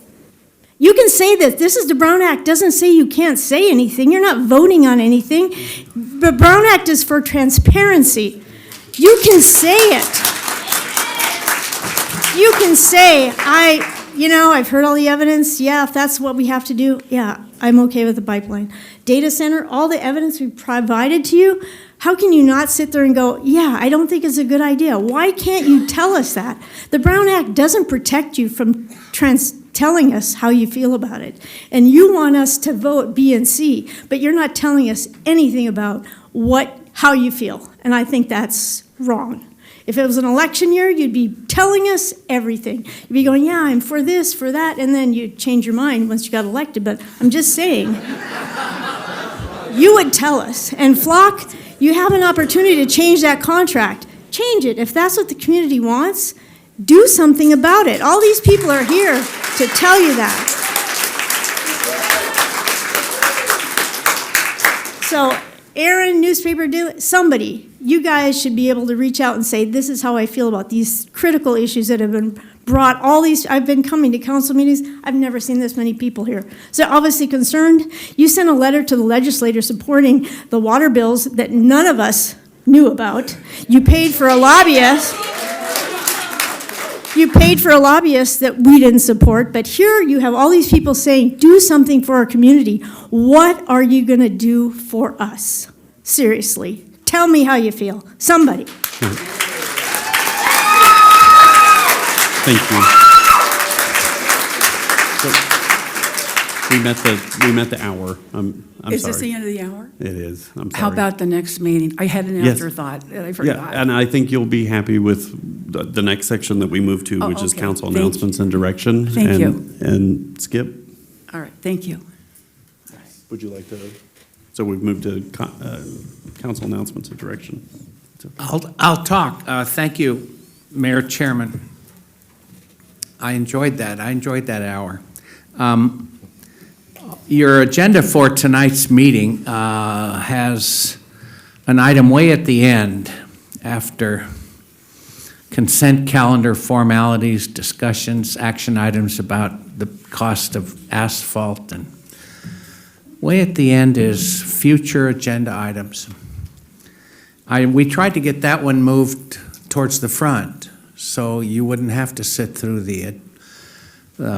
all the other stuff. And I think I'll take advantage of the elasticity of most agendas and use the agenda sequence where it says council announcements / direction. I'll jump into that because that's next. But what I'll offer in speaking to that, which I'm doing right now, a future agenda item, and hopefully an elected official up here will second the motion. It's not really a motion, it's a proposal that we discuss the data center. And the way a discussion starts is for someone to make a motion. And the motion is made and seconded, and then a discussion on the motion ensues. This should be a nice, long, vigorous discussion that hopefully involves not only opinions, but experts in different elements of this issue, from, let's say, Southern California Edison and the Water District,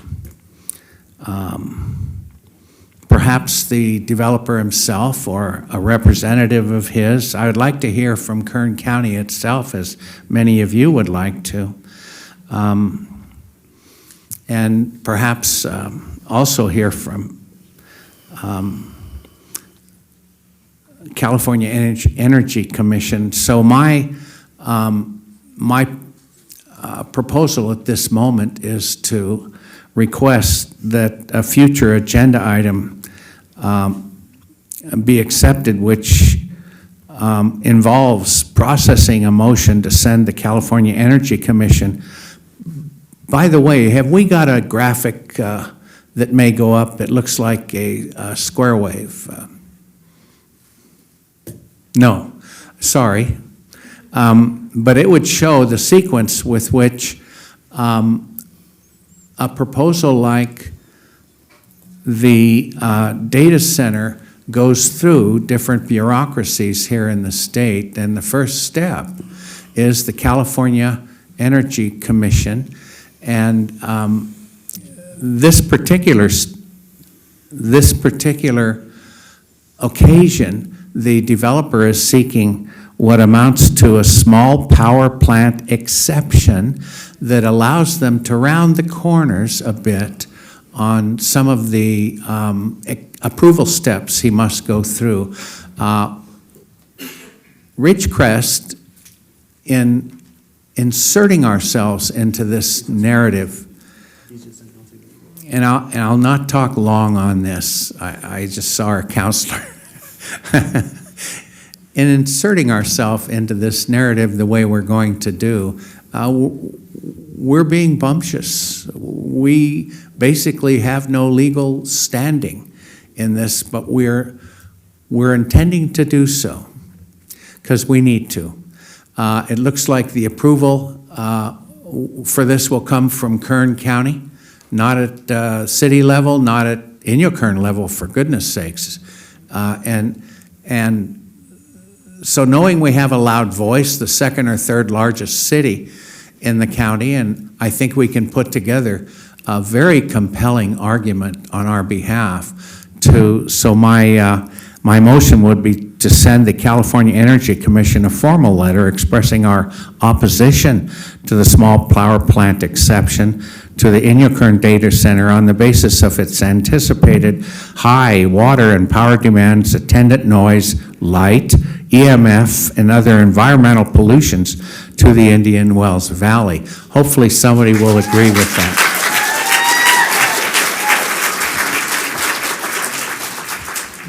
So, thank you, Skip, for that, and we will get to it when we get to future agenda items, but he knew that your guys' time was valuable, and so if you guys weren't going to stick around to the very end, that you guys were at least aware. I do want to say that... Mayor, you have the ability to move the item up We if can- desired. Yeah. One second. Thank you. My recommendation is that we formulate what the agenda item will be. In other words, it should be agendized either as a discussion of the proposed data center, if there is another councilman that wishes it agendized. A motion would be appropriate once the item is before the council and is being discussed. Correct. So that would be the only recommendation that I would make. Thank you. So, are we allowed to move up the future agenda items? You have the ability to adjust the agenda. You're running the meeting. Okay, I thought that once we approved it, we couldn't adjust it. I don't think that you would be abusing your discretion if you moved it and got that item taken care of All right, now. well then, if we could, we want to move the future agenda item to now, before council announcements and direction.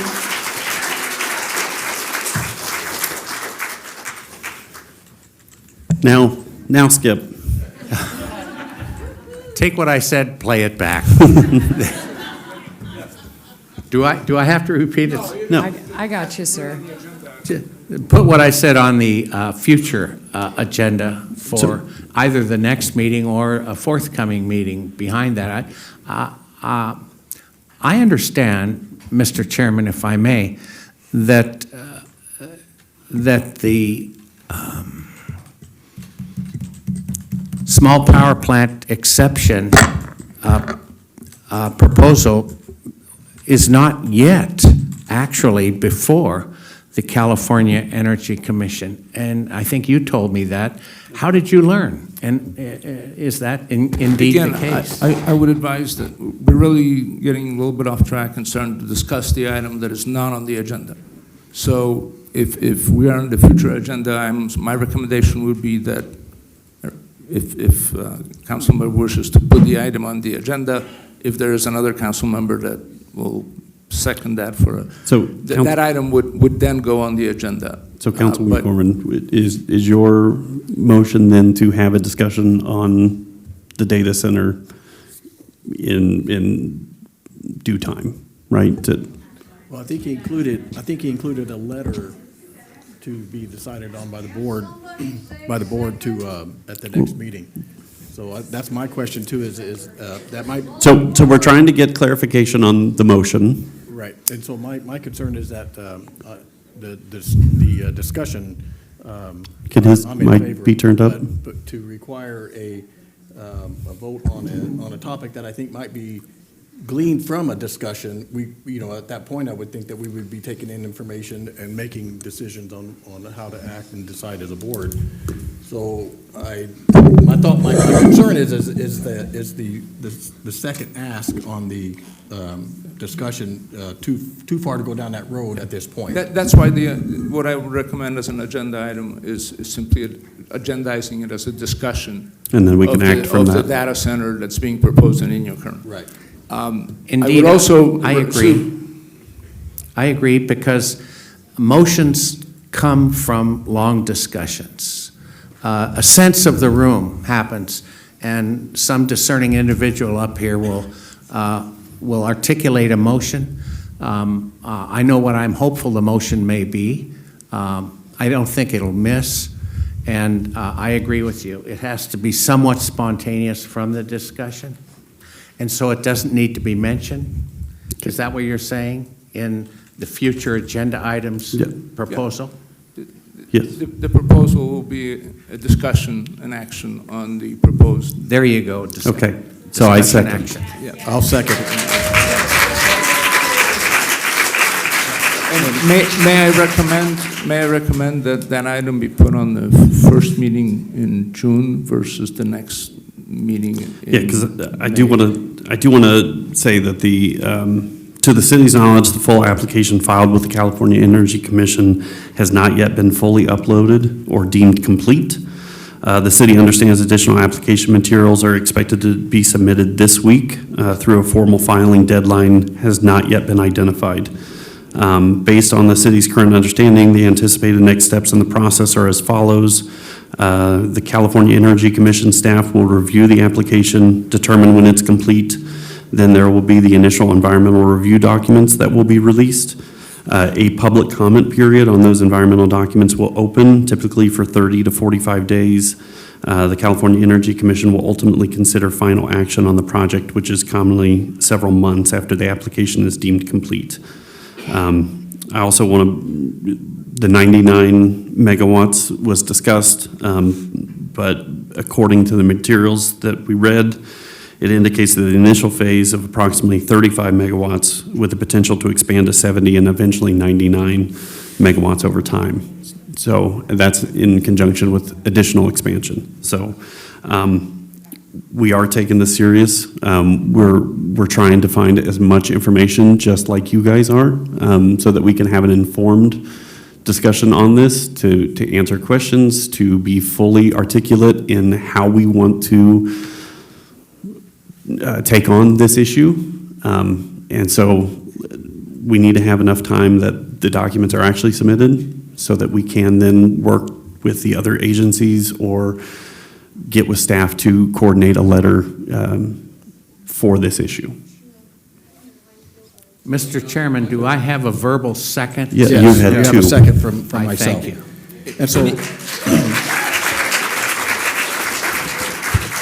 Since we're on the I had item, a- are there any other agenda items, future agenda items? well, I was holding my thought. I didn't get to ask it before, but my apologies to the speaker in the blue denim jacket standing in the back. I didn't catch your name. Yes, you. I would appreciate if you could get me the information, contact to that CPUC article or the legislation that's trying to be moved through, or whatever it is. It's whether it's through the state or. But anyway, I'm very interested in that. Okay. Any other future agenda items? Okay, then we will move on to council announcements and direction. What happens if there's a motion that needs to be made before our next meeting here? Come to the microphone, please. We're not hearing it up here very clearly, so thank you. So, sorry about that. What happens if there is a vote on this small business movement and things start rolling in that direction before our next meeting, so we won't even be able to put in our proposal against it before the process has already been finalized? Yes.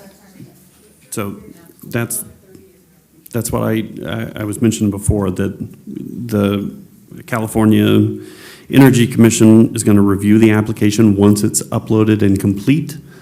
Then the initial environmental review documents will be released. And then there's a public comment period on those environmental documents for typically 30 to 45 days. And then the California Energy Commission will ultimately consider final action on the project, which is commonly several months after the application is deemed complete.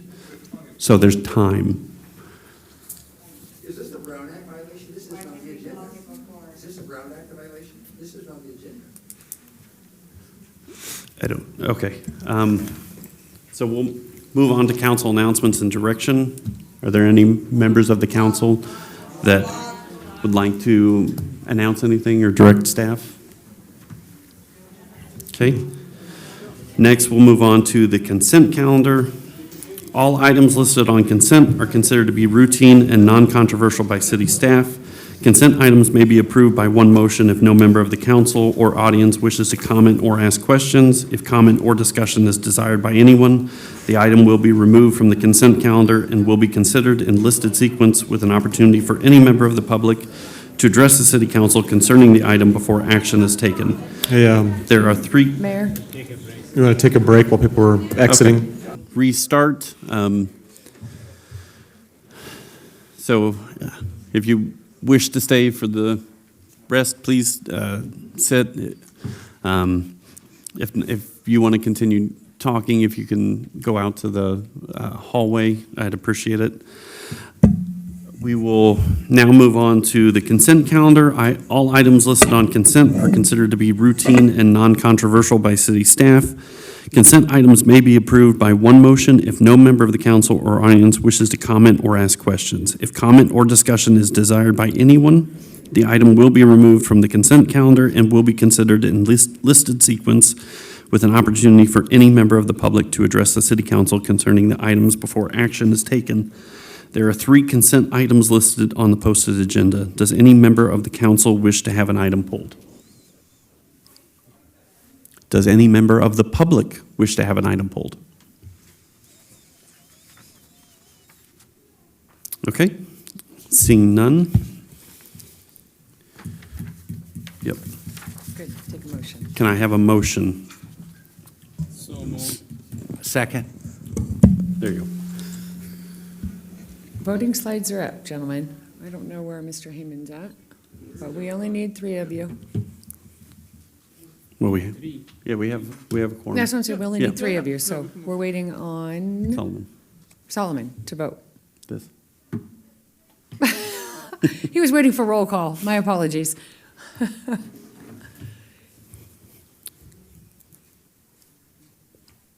Kevin's saying that we don't have that ability because we don't have the other 2 here, so we're going to do roll call. Mayor Endicott. Aye. Mr. Rajaratnam.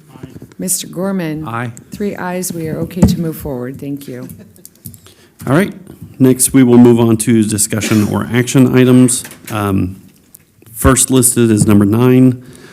A resolution to accept the bid is submitted by Bowman Asphalt Incorporated, acknowledged a base bid amount of $1,495,610, allocate capital project funds for the contract amount, and up to $149,561 for construction contingency for a maximum total of up to $1,645,171. Award a contract to Bowman Asphalt, Inc. for Mahan Street Improvement, Pavement Improvements Federal Project Number STL, or PL, TAC 3585, paren 077, in paren, and authorize the city manager, Travis Reed, to execute the contract.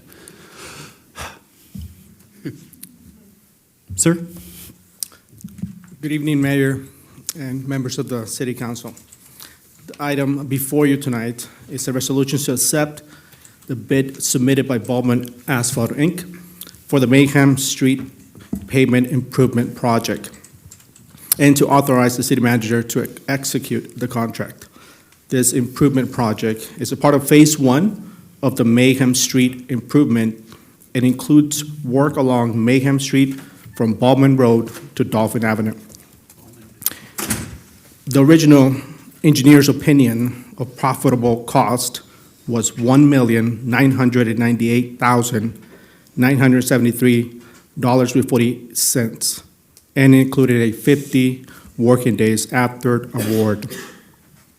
This project will bring roadway surface, drainage, intersection efficiency, and ride quality up to acceptable and safe level of service, and will be a great benefit to the residents of the city of Ridgecrest.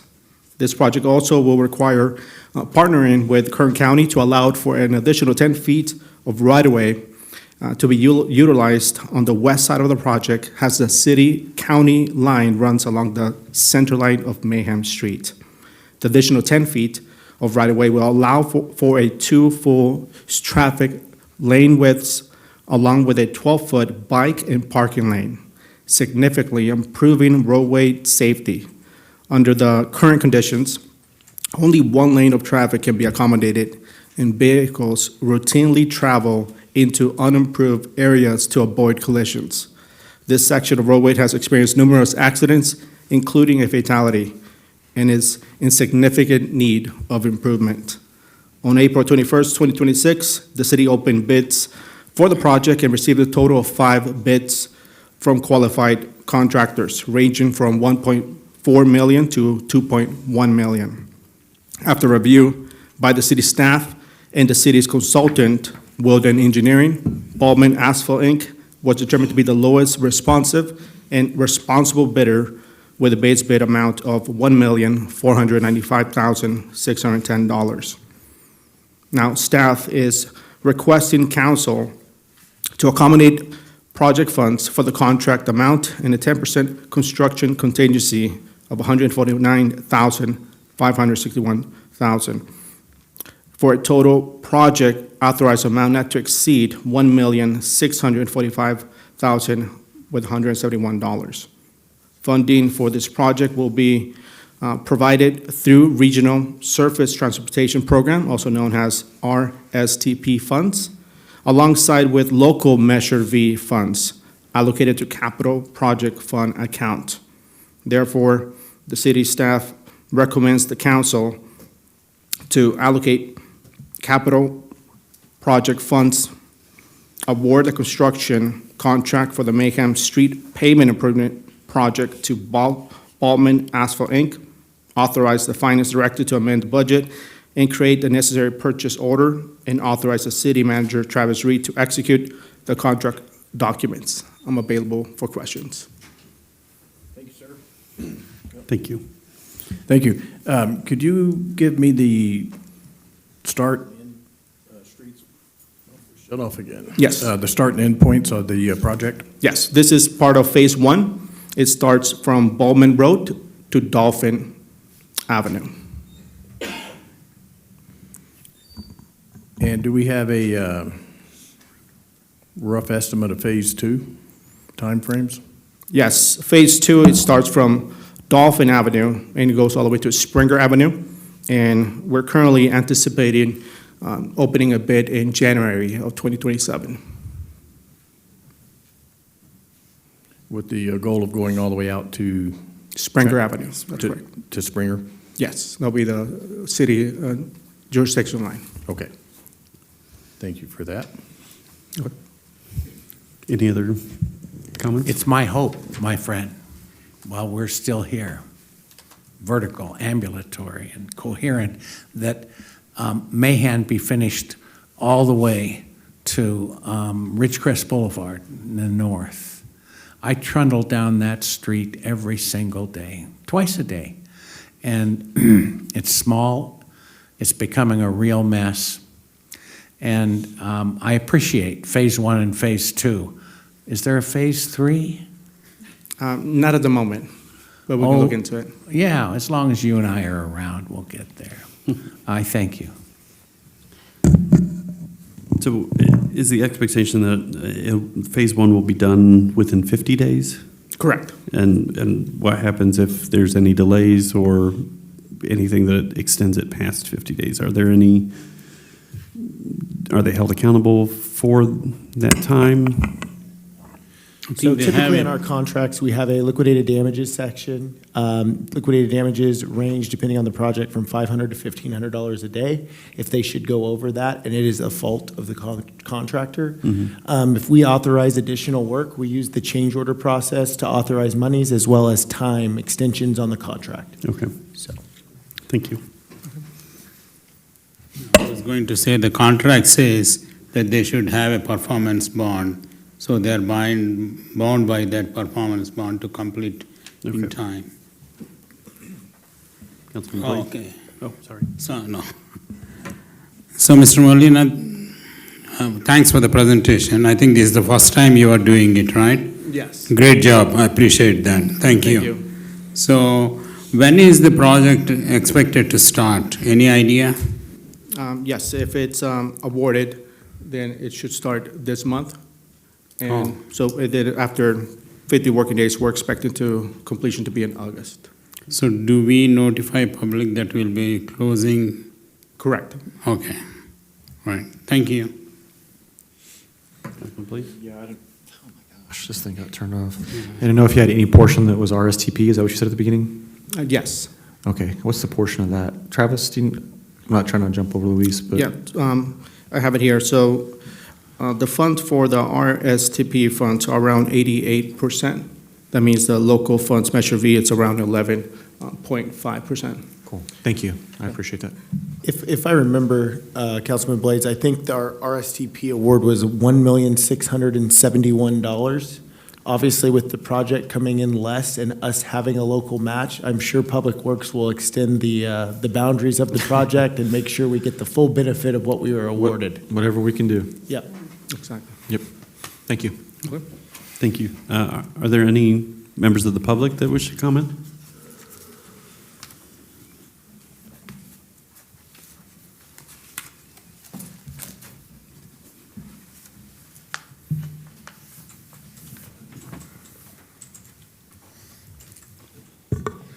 So it includes a bike lane and 2 travel lanes, right? That's correct. What about curb, gutter, and sidewalk? It includes curb and gutter as part of the drainage. And some, if it's existing, it will also include sidewalk. But if there's no lots, it will just be the curb and gutter for drainage. So vacant lots won't get a sidewalk put on it? Not at the moment, no. Okay. Maybe that's something you could think about, putting the sidewalk through those lots. So it's a continuous area. If somebody's walking down the sidewalk, they have a sidewalk to walk on, or a lady with a baby carriage or a wheelchair or something like that, instead of having to go into the street. Just a suggestion. Thank you very much.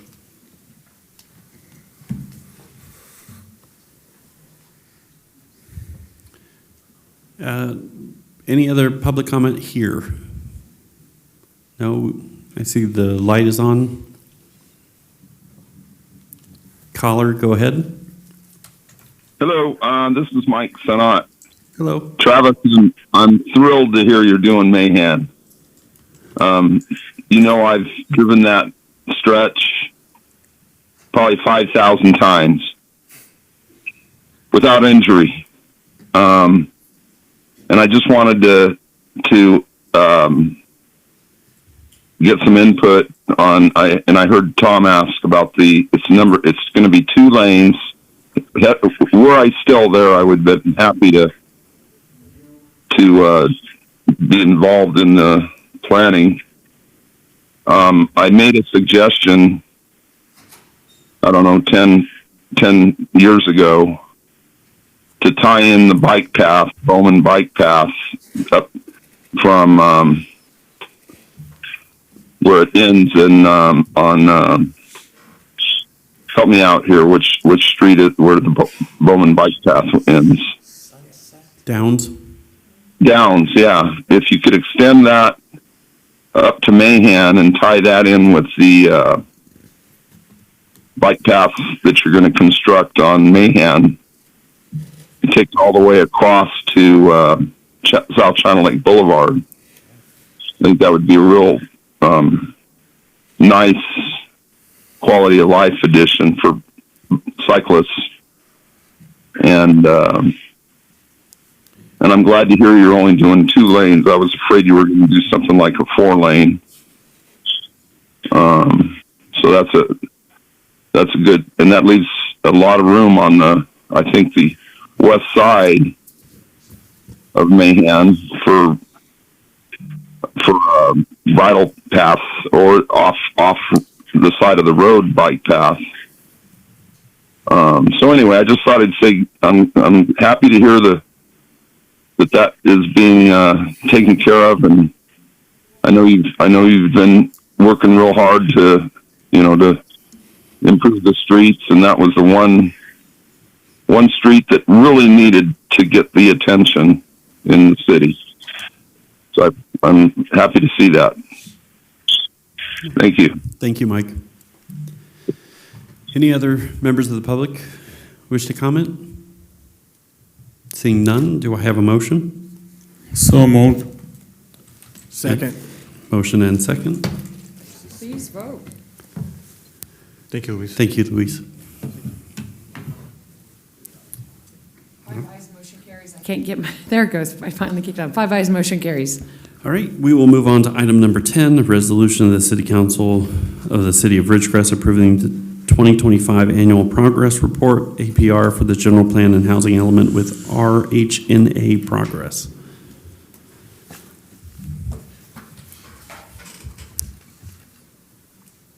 Good afternoon. Good evening. Oh, good evening. There Mayor, we go. members Oh, of council. I tried. Tonight, I have the annual progress report for the general plan, housing element, and the RHNA. So annually, the state of California requests that we submit an annual progress report on the city's status in implementing its general plan.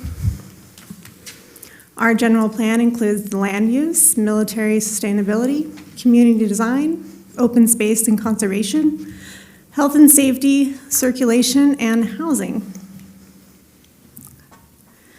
So the things that we did, amendments to the general plan this year, we did a zone change. We had that recreation property that was privately owned. That was rezoned to commercial neighborhood. We also passed a new ordinance for commercial landscape design. These are all the various actions taken by council and by planning commission and how they kind of fall under the different elements. So land use and community development, that's the site plan for the Desert Valleys extension or expansion. Commercial landscaping ordinance, open space, all of the things that Parks and Rec does, so the aquatic complex, the sports complex improvements. Housing element, we had a CUP for an assisted living facility, and we had 3 track maps. Health and safety, that includes everything like the police department, so purchasing police equipment and increasing police positions. For the circulation element, we had Mahan project, Las Flores, there was signal, street signals, and road rehabilitation program. So our housing element is our community's plan for addressing our housing needs now and into the future. So this is the numbers for this current year. So I'll clarify for some of you that weren't on Planning Commission. Entitled means that we approved actions that would secure future developments. Permitted is they actually submitted for a permit, and completed means that construction was final. The numbers do not remain consistent, obviously. Sometimes, even if it's permitted, it's not completed in the same year. So this year, we had 164 total units applied for. We had 54 permitted and 61 completed. Housing applications, this is another part that HCD asked that we track. So we had infill. We got 54 units of infill. Streamlining approval, those were state mandates. So projects like the SB9, which is the duplex and single family, we had 7 projects and 14 units. And then this is our regional housing needs allocation. So this progress tracks throughout the housing element cycle. So this is the to date total. This last year, we got an additional 30 units of low income. We got 78 units of moderate and 21 units of above moderate. So this is figured by the Kern County median income and then the price of housing or the price of rent. So that's how we figure out the income level for those properties. Some goals that we have for this year is the completion of our military sustainability element update, which we did, and the workforce housing needs assessment, which is nearly finished. And we are hoping to have our housing element finally certified. For development, we have the GIS zoning map that is complete and active. It's on our website right now. We are going to continue to add more things to that as we hear back from the public and feedback on things that they'd like to see. So we'll be continuing to work on that. And we're also participating in the multi-jurisdiction hazard mitigation plan through Kern County. So that's all I have. The action tonight is just a request that you have reviewed the report and direct staff to submit it to the state agencies. Thank you. Are there any council comments? Yeah, just commenting that I know you put a lot of hard work into this. And I was on the planning commission for a while, and I appreciate you teaching me so much while I was on the planning commission. So thank you for all the work that goes into this and for looking out for the community. Thank you. Nothing? Okay. Any public comment on this discussion item? None, seeing none on the phones. Do I have a motion? So moved. Second. Motion and second. 5 ayes, motion carries. Thank you very much. Thank you. Thank you. And we will move on to item number 11, a request for approval of the FY 26-27 rate adjustment for solid waste services.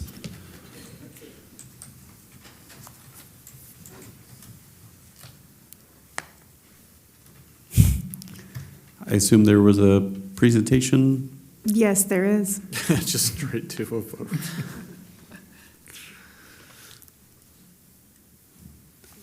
Where you see you waving, but we don't know. Here, I'll go check. I'll go check. I think you did. Something not plugged in? I think he's working. Okay. There is a presentation, so if he gets that, then we will just pick up where we're at. So this is a request for a rate adjustment. The current contract with Waste Management does allow for a rate adjustment annually. Those figures are based on Exhibit B in the Waste Management contract. Okay. So there is a methodology that's also defined in that contract, which uses different rates at different scales and determines what the cost of service is for Waste Management to provide that. This year, the cost factors indicate for a 2.2% increase to rates. That factors that contributed to that were labor, and then Kern County charges a landfill gate and bin fee, and both of those are up. The fuel factor is slightly down, which is surprising, but it still equals out with the methodology to a 2.2% increase. And in your staff report, you can see the schedule of the most used fees, so you can see what that looks like for customers. So I'll try to go over them, but the 35-gallon cart is up 51 cents, and the 64-gallon cart is up 58 cents if council approves this increase. Commercial, the 3-yard bin is up $5.41. So, if you have any questions? No, but I do read in the staff report that I don't know if it was you personally, but the staff went in and verified the costs and the counts, and it's Correct. in accordance with the contract that we've already agreed to. Correct. Thank you. Okay. Any other? I have a question. Yep, go ahead. And then in the letter from Waste Management, they mentioned a couple of things. One is proposal for inactivity fee. So are we implementing that now? Yes, that is correct. Because that's not talked about, so I want the public to know that there is going to be something new this year. Yes, so there is a $20 fee, thank you very much for mentioning that, for inactive roll-off. So what that means is if you requested a roll-off and then you never requested to be picked up, they're just trying to ensure that the things aren't just left and not being utilized. And then there is also an additional fee if people don't pay their bill and they get a disconnection, there is a reactivation charge. Thank you. Of $39.85. Correct. Any other council comments? Any public? Oh, go ahead. On the multifamily, what constitutes a multifamily? It's 5 units. 5 units?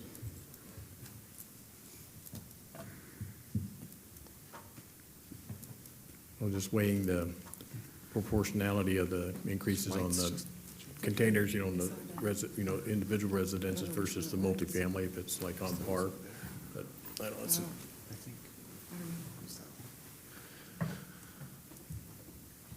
Okay. Any public comment?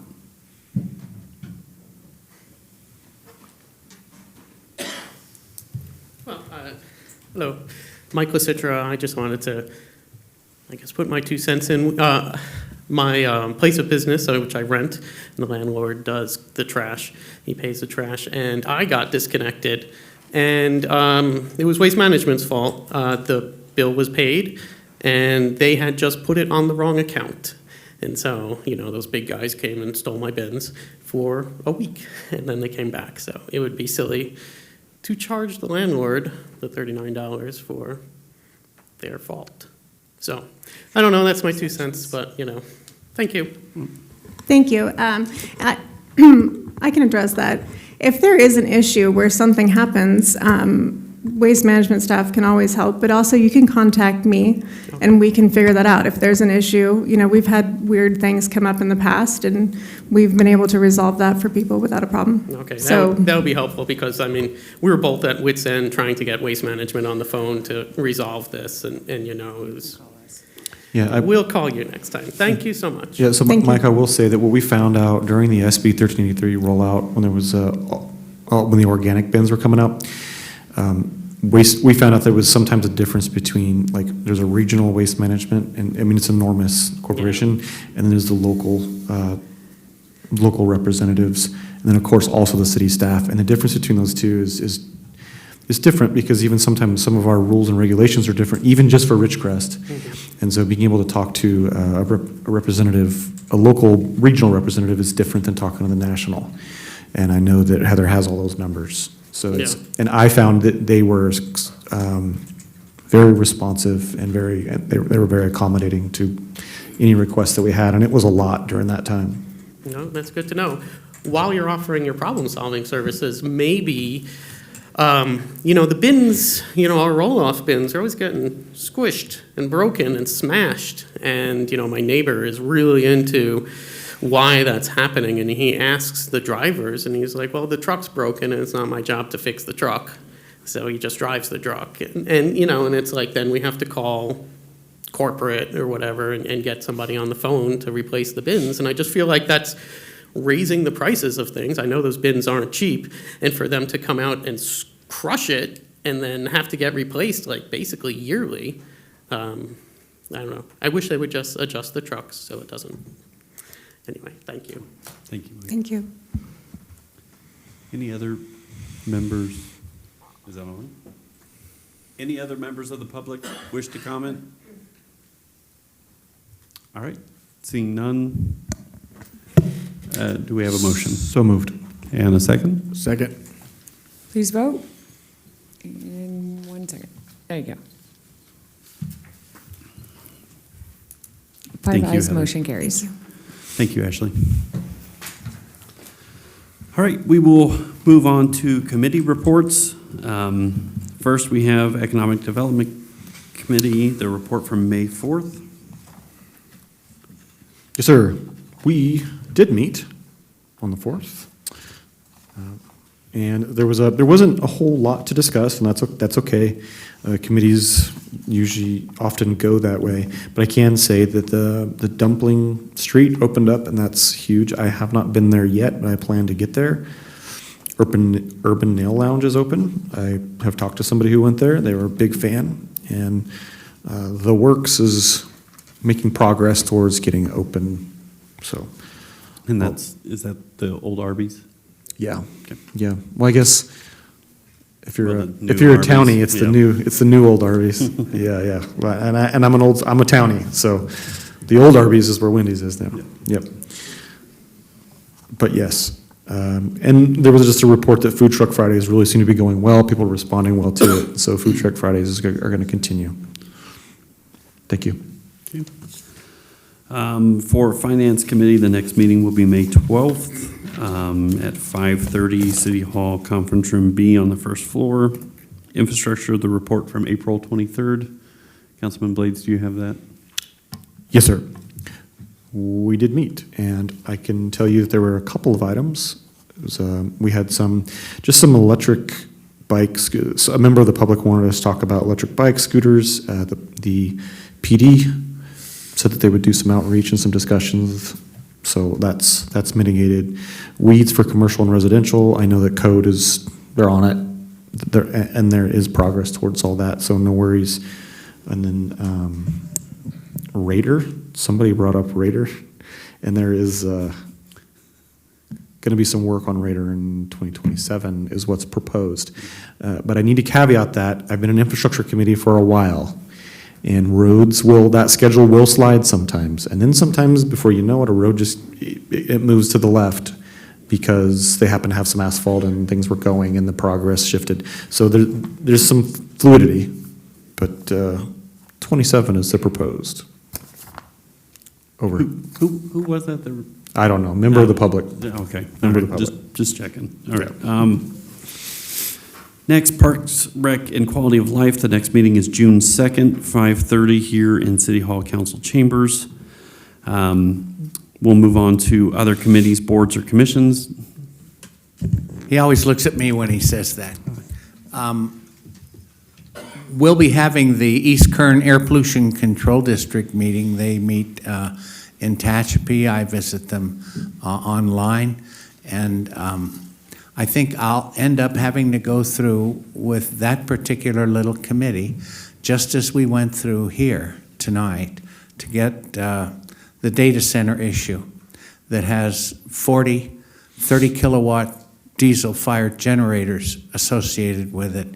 And that's right in their bailiwick. So I'll try to get it on their next meeting's agenda so we can chat, and I'll see what it is they really do.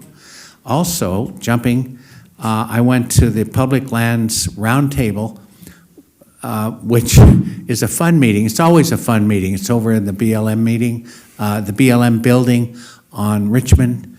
And that's where, was that last week?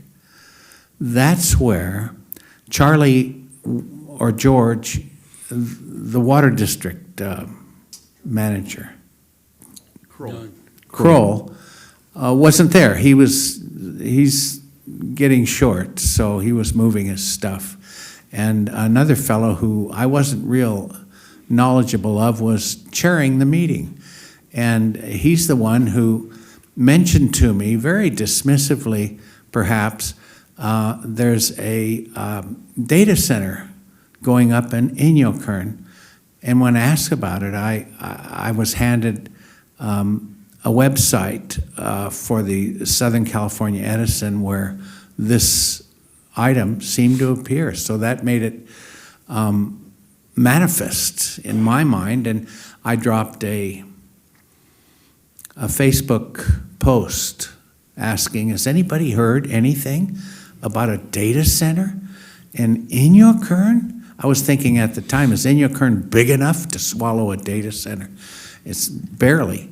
But that led, it's funny how a Facebook post will do this. That led from one to another, to another, to another, and to this room, this evening, being filled as it has been.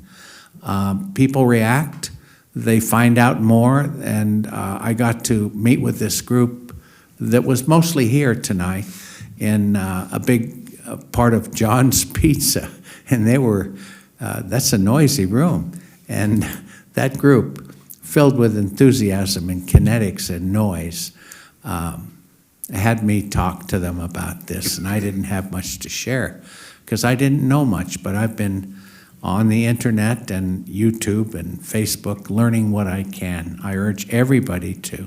Oh, shucks. I was just supposed to be reporting on other committees, so I'm done. Thank you, Skip. Any other committees, boards, or commissions? No. All right, we'll move on to the city manager report. I do have a couple things for you guys tonight. First off, after hearing the future agenda item, I just wanted to confirm with us that we're doing the first meeting in June for that. Yes. Yeah, I don't know, whatever, yeah, I don't agree. I mean, I'm happy to have the meeting, I'm happy to have the discussion. I don't know what the appropriate date is. And I was going to actually come to the mic when you guys were deciding back and forth on figuring out what that date is, because there's a lot of research to be done on said topic. The technology for data centers has changed from what's going in certain areas. The impacts of different areas is different. I mean, the heating, or not the heating, but the cooling, the water usage, the resource usage, the contamination, it's all different depending on where you're at, the area, the resources they pull. So this is like, we're sort of handing you, the staff, I know I'm off topic, Martin, I'm sorry, but what I'm trying to say is, I don't know if you guys agreed on a date, and if you did, that's fine, but that date's gonna be hard because the public, we owe the public a good answer. I mean, even though it's not in our direct jurisdiction, we are still the voice, and so I think we should respect that. So now, what I mean to say is, staff, help us out. Is it a good date? And if I may, Mayor, I just want to clarify.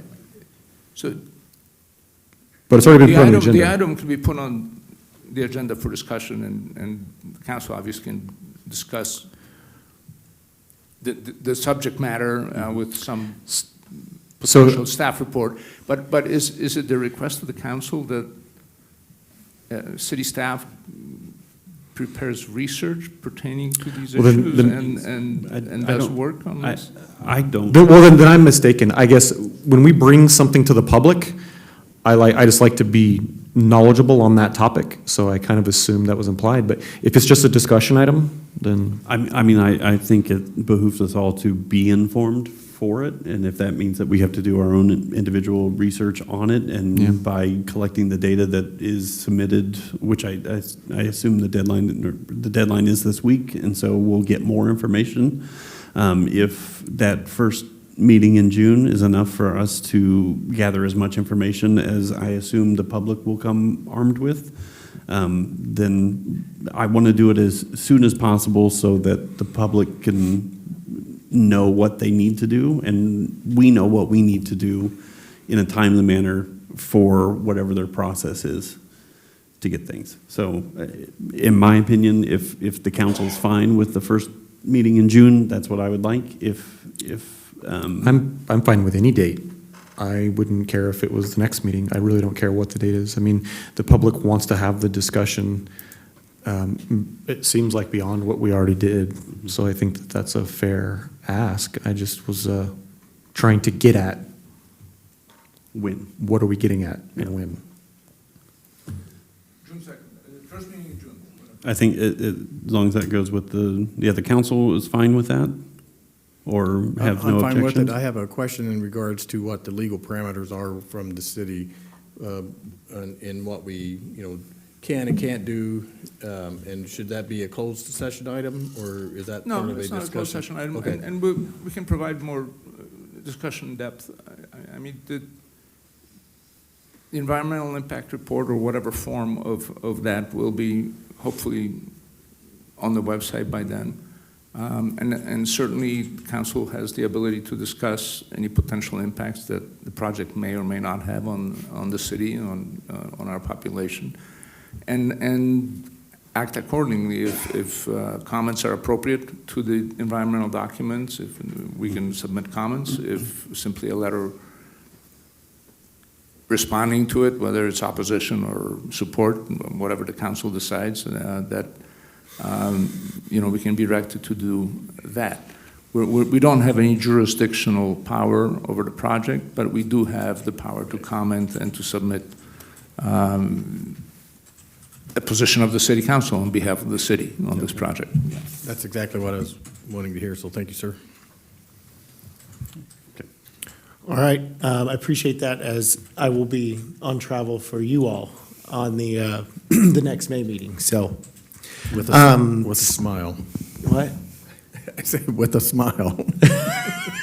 I don't know about that. I enjoy these meetings.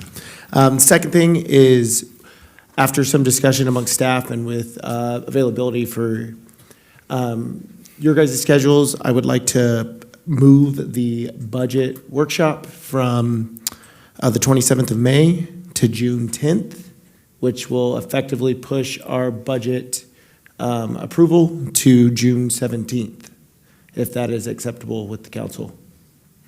Yes. Thank you. And then two of the things, the last one will be a comment about the fireworks. I've had multiple things on that, but the other one is, for years now, we have routinely canceled the first meeting in July due to 4th of July and a bunch of people being on travel. I didn't know if that was the wish of the council at this time, or if you guys would like to look at your schedules and report back to us at one of the future meetings. I think we should cancel it. Okay, I'm good with canceling. All right, thank you for that. And lastly, with all the questions and the comments about fireworks that we've heard recently, some of my staff did some research and wrote some beautiful notes for me to read, so I'm going to take the time to read them for you guys today in hopes to answer some of the public's questions. So for many years, Ridgecrest has come together to celebrate Independence Day. In years past, China Lake hosted fireworks at Mirror Lake, followed by decades of community-led events, including more than 25 years by the Ridgecrest Lions Club. More recently, the Friends of the Pear has carried the tradition forward. We are so grateful and thankful for these groups and the contributions that they have made to this community. At public meetings over the past year, the community has emphasized two main priorities: holding the celebration on July 4th and delivering a meaningful 250th anniversary event. That input has shaped this year's celebration. Staff went back and looked at previous meetings to see what we had spoke about and what council had promised, and we had looked into making sure we could provide event on the 4th. Currently, communities nationwide face fireworks supply shortages, limited licensed pyrotechnic operators, rising costs, and in California specifically, wildfire-related constraints. As a remote community, Ridgecrest must source pyrotechnicians from larger markets where availability is limited. We contacted numerous pyrotechnicians, and we have had no luck in securing one. This year, a June 27th fireworks show was quoted at $37,000, plus an additional $45,000 to $5,000 for a fire marshal service, with no guarantee of being able to secure the pyrotechnic operator to fire the fireworks. We even looked into if we could get somebody at the city licensed to be one. You have to travel around with 4 different pyrotechnic operators for 4 years to be able to gain the experience that you would need. And being that we're a lean city, I don't have the staff to do that. So, lastly, in light of this, the city has opted to host a 300 drone show on the actual 4th, and that has a price tag of $4,500 or $45,000. It's about a $3,500 overall cost increase from what we have seen in previous years for the fireworks. The celebration will be held in Freedom Park. It'll be free entry and free parking. There'll be family-friendly picnic atmosphere, including the splash pad will be open and in use, and free community games. For the past 3 years, the city has contributed $10K annually, and our aim is to remain near that spending limit. However, like prior years, this is dependent on sponsorships and donations. Friends of the Fair has offered the process to process donations, and therefore supporters will receive charitable contribution letters. A big shout out to all of our early sponsors. This includes Saracoso and Ridgecrest Regional Hospital, with a great appreciation for the Old Glory Gold sponsors that we've retained so far, La Fiesta, RACVB, and special recognition to our Patriot Level Platinum sponsor, Desert Valleys Federal Credit Union, for matching the city's typical contribution with a Platinum Level $10,000 donation. As we mark the 250th anniversary of the United States, and with our connection to the base, we are reminded that the freedoms we celebrate are secured through sacrifices, services, and the costs paid to defend them. We hope you will join us for a wonderful opportunity to gather together as a community, and we look forward to seeing everybody for a successful 4th of July event. And that's all I've got. I got 2 questions for you real quick, if you don't mind. So out of the, I don't know what the plan is, and I know you don't have a crystal ball, but I know a certain amount of donors are pitching in on that 45K. I don't know if you know what percentage that is, but any percentage is great, right? It helps out as a community. Do you have an idea? So it's a good portion, I'm guessing? So I can tell you just based on what I've seen so far, and Ricky, you can correct me if I'm wrong, I think we've secured over $20,000 worth of donations at least to start with, right? I think we're close to 23,000 right now. So we're getting close to, with our 10, we're trying to secure at least another 10 to get back to what we had in our budget for this year for that, so. And the other question I had was about Penny Pool. I mean, there's updates on social media, but I think something from you would be great. Yeah, so Penny Pool is moving along. We're currently working on all the underground. The actual, I'm gonna call it the sump, for we have, to not overwhelm the sewer capacity on Warner Street, we put in a holding tank that when the pool, I don't know why I said school, but when the pool pumps purge the filters, we needed additional capacity to be able to store the water. So that has been constructed. The activity pool has been dug. The majority of it is plumbed. At last I checked, this was last week, it looked like about 95% of it was plumbed, skimmers were in, and they are currently working on all the underground for the community building, and we rerouted a Searles Valley Minerals water line that they couldn't locate, that we created the April Fool's joke with, where we had the little pool, and progress continues to move forward, and I can keep you guys abreast. If you guys would like me to, I can provide some updates once a month. And give you a little bit more detailed rather than just the pictures that are on social media. Yeah, so your staff's doing a good job of getting stuff out there, putting it online. That's great. I haven't heard one here for a little while, so. So I think one of the things that is gonna be really awesome at the end of this is between the community outreach group and IT, they have set up 2 time-lapse cameras. So you will have a time-lapse of the full build of the pool. So it'll be probably a neat little presentation to have that the public can watch and see all the stages condensed in maybe like a 2 or 3 minute snapshot of our video, so. Thank you. Did anyone jump into the water, that April Fool's joke? To my knowledge, the only one that actually jumped in was Caleb Griffin, but Ricky could probably speak to that a little bit more. He was the one that gave me the picture that we utilized, so. Okay. All right, we will move on to mayor and council comments. Any members, council? I've talked enough. No, just another thank you to Public Works and city manager and everybody involved in the Mahan project. That's a real positive project to see in motion, so thank you. I just want to thank our city clerk, Rika Sharlan, for your service and your dedication to the City Hall.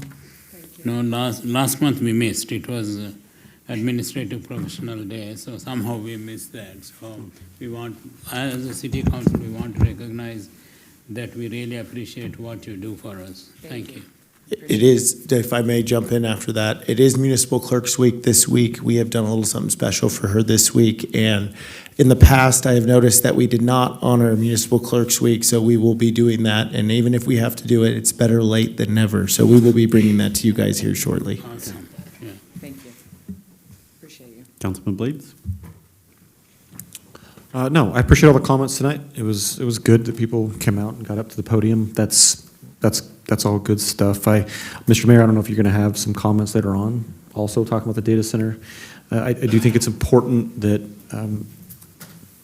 we as a council make sure we're projecting that, we do have lanes that we're supposed to be in, and I started to talk about it earlier. However, I'm not tone deaf.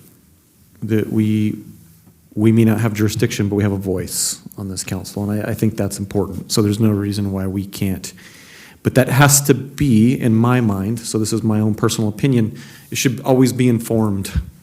I think that any time that we move out and just try to blindly make statements, I think it's insulting to the public personally.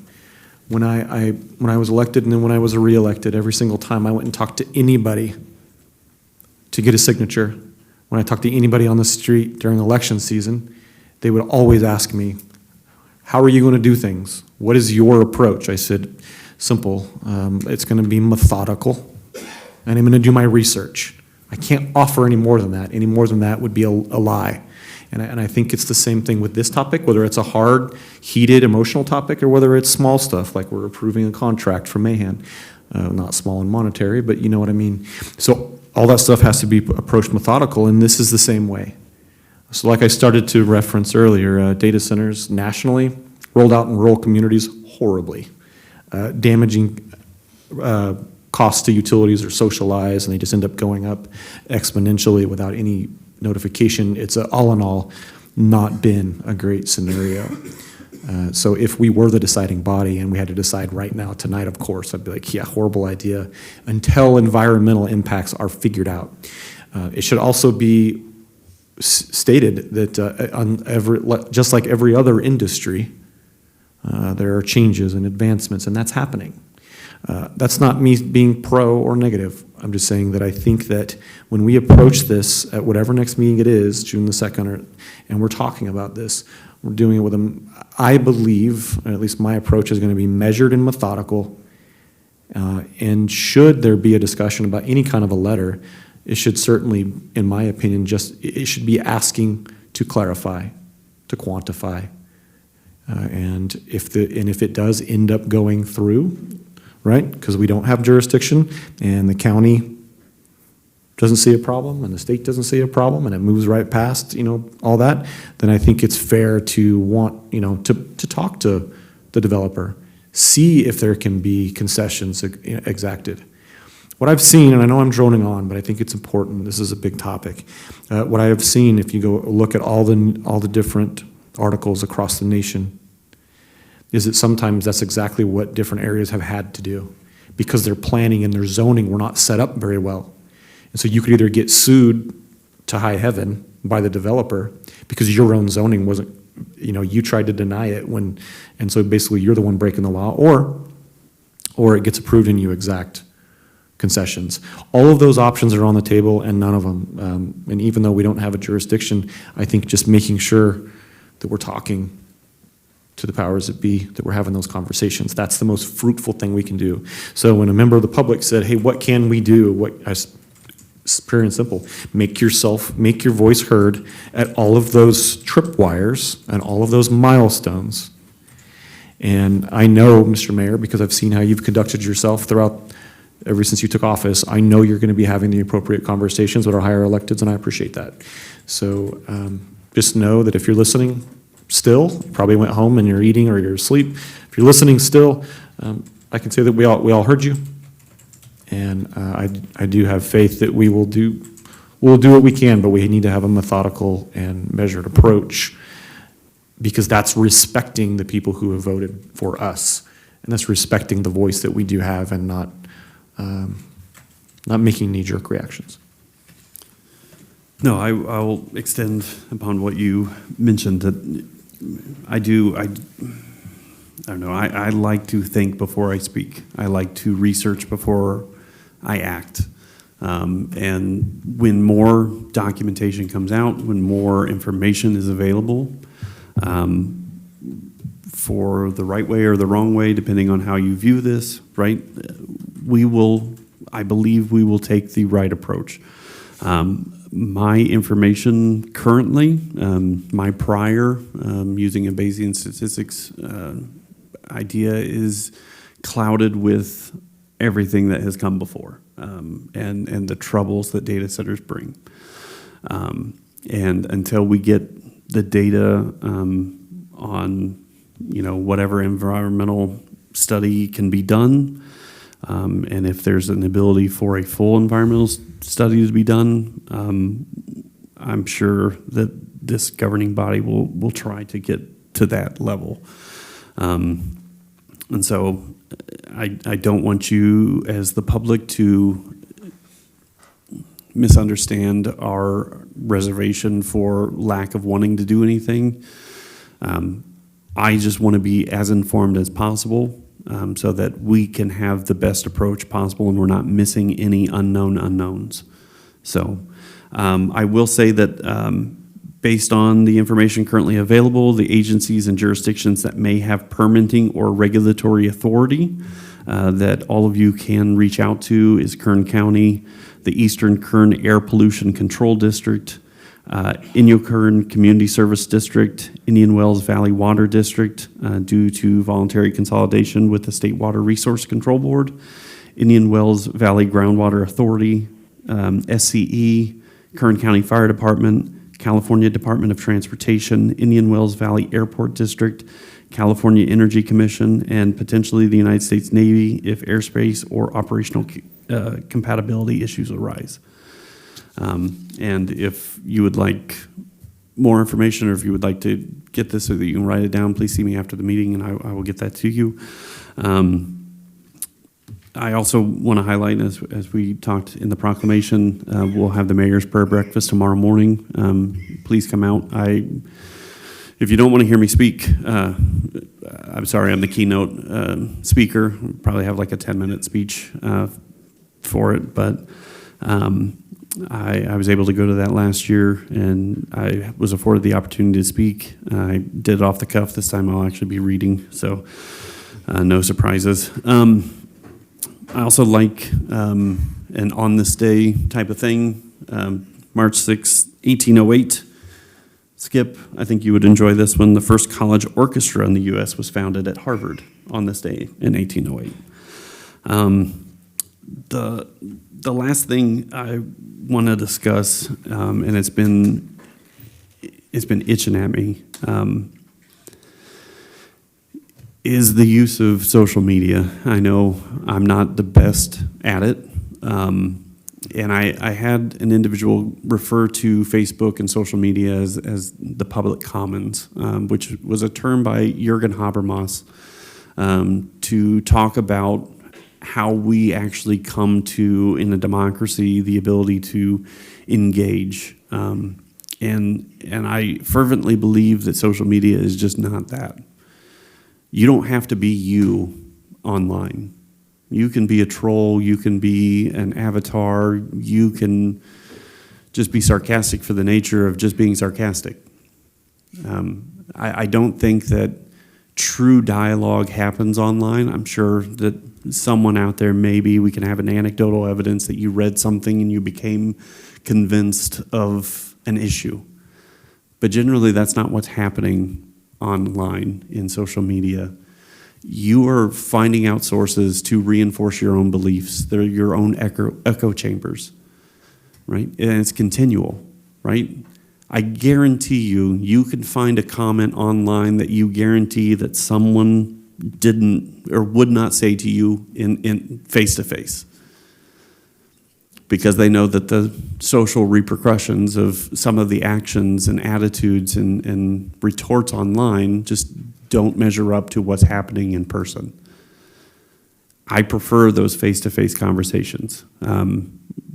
I hate talking on the phone, but I love FaceTime because I read people's expressions.